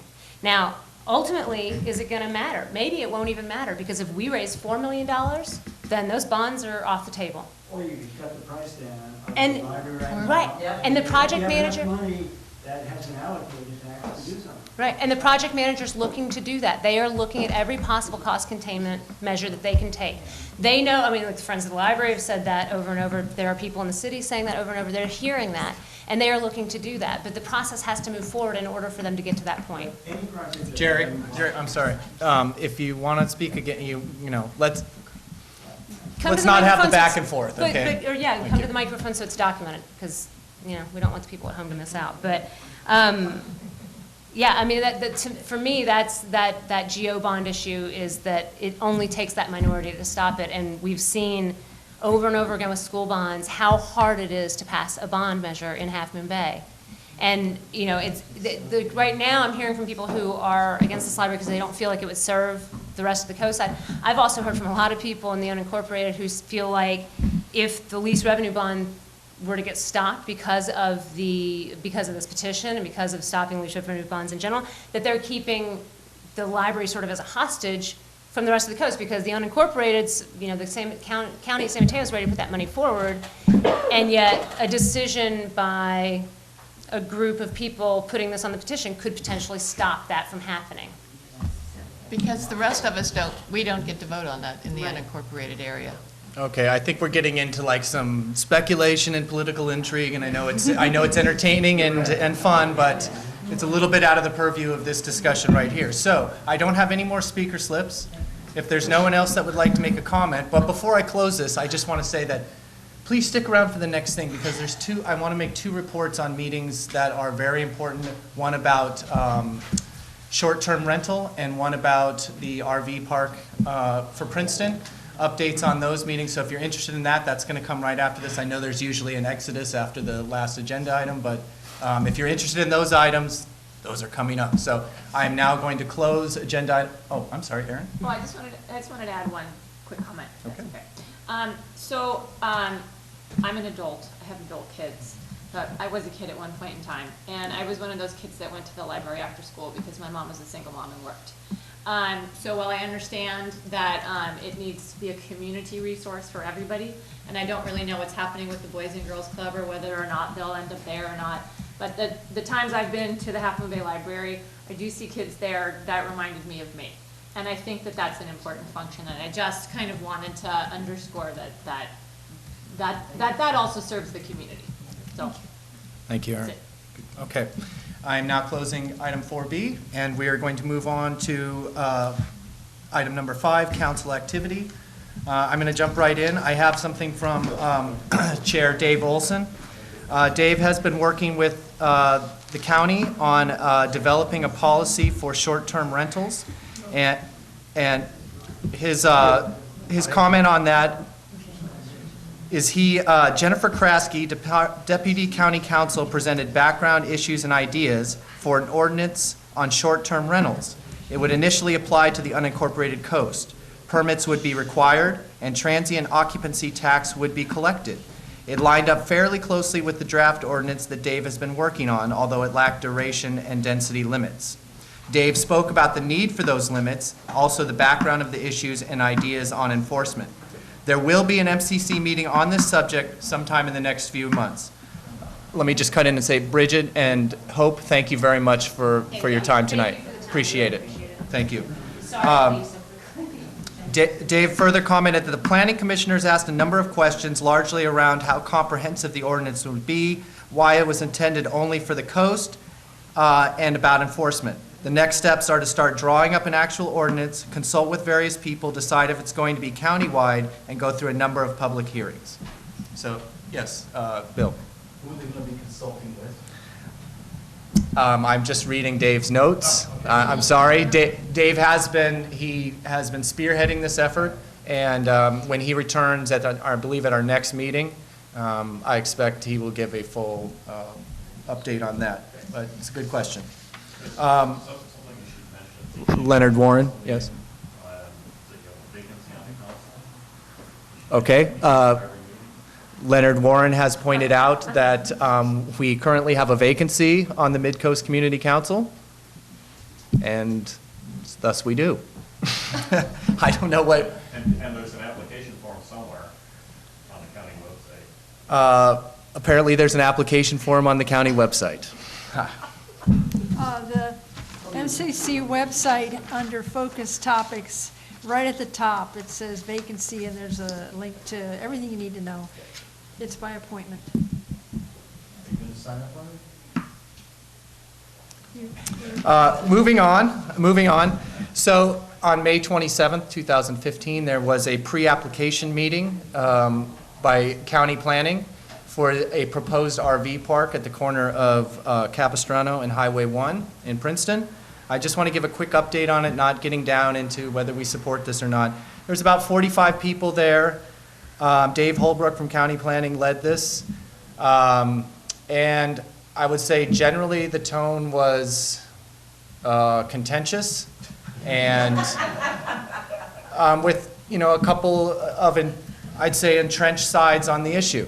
And it was a pre-application meeting. My hope is that the project applicant will hear what was said at the meeting and take that to heart and come back with some kind of revised plan. We are going to, this is an ongoing thing. There's going to be another public meeting on this issue sometime in the next couple of months. But, my analysis of the tenor of the crowd was, I'd say the majority of people were against it, but there is a small enclave of people that are definitely for it. So please stay tuned on this issue. Please look for this issue to come forward. And if this is something that's important to you, please attend these meetings because your voice needs to be heard, whatever side you're on. Could I add to that? Yes, Lisa. I was there too. Actually, there were 4 MCC members at the meeting. And it's not clear, basically, the pre-application workshop happens and then before an application has actually been formally submitted. So, maybe he won't, maybe the developer will do something different. We don't know. We just have to wait and see until an application is actually submitted, then the MCC will hear about it and we'll go through the usual process. I just wanted to say, as Chris mentioned, the tone at that meeting was contentious, and it was really unsettling. And as for people who serve as volunteers to work on behalf of the community, even if anger is not expressed at you individually, just to have personal attacks and angry tone in the room is unsettling. And if anything would make me feel like retiring from this job, it would be that. And I did speak up and try to point out to people how to be most effective. to get their points across, but they didn't, it's unfortunate. So just in general, I would just like to make a plea to people to be civil. No matter what the issue is, it doesn't mean you can't be polite, and that this is about the issues, not personalities. You can always speak that way. Thanks. Thank you, Lisa, for that comment. Do any of the other council members have activity they want to discuss?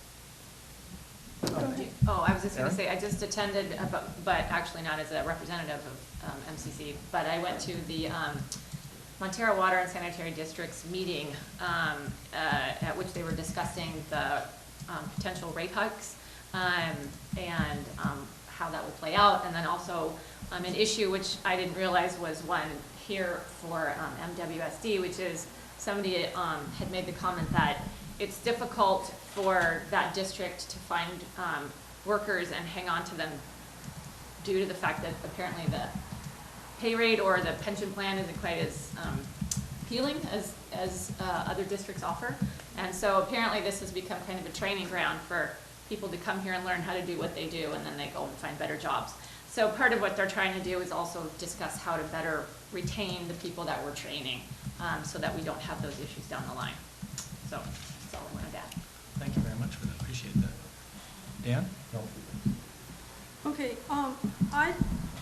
there's new riprap on Princeton Beach at the foot of West Point Avenue. This is just in the last few months, just to the east of West Point Avenue. And I reported it to the Coastal Commission staff and county code enforcement. And I heard back today from Coastal Commission staff saying it's in the county LCP jurisdiction and to have them follow up. So I will reinforce that. I hadn't heard back from county yet, but if Nicholas were still here, I would ask him if this is something he could bring up at the Princeton Code Enforcement Task Force. But it's never ending with this coastal armoring, and they just do it. Anyway, so I just wanted to mention that. If you see armoring, let me know. People aren't supposed to do that. Thanks. Thank you, Lisa. Okay, it's very late. I really appreciate everybody's patience. And for future agendas, I just want to let you know that, Charlotte, I will be speaking with Chair Dave Olson about getting together an agenda item that would bring decision makers for the library process here. Also, there will be an agenda item in the coming months, as I mentioned, about the short-term rentals. If anybody else has any ideas or thoughts about agenda items, please email one of the members of the council. We're definitely listening. Thank you very much. Bus shelters. Bus shelters, yes, yes, yes. Oh, that's an excellent topic. LED lighting? We have a vacant seat, just saying. Thank you very much, everybody. This meeting is adjourned. I volunteered with the CAC, and you guys have meetings the same night we had it. Now. That's the problem. Yeah.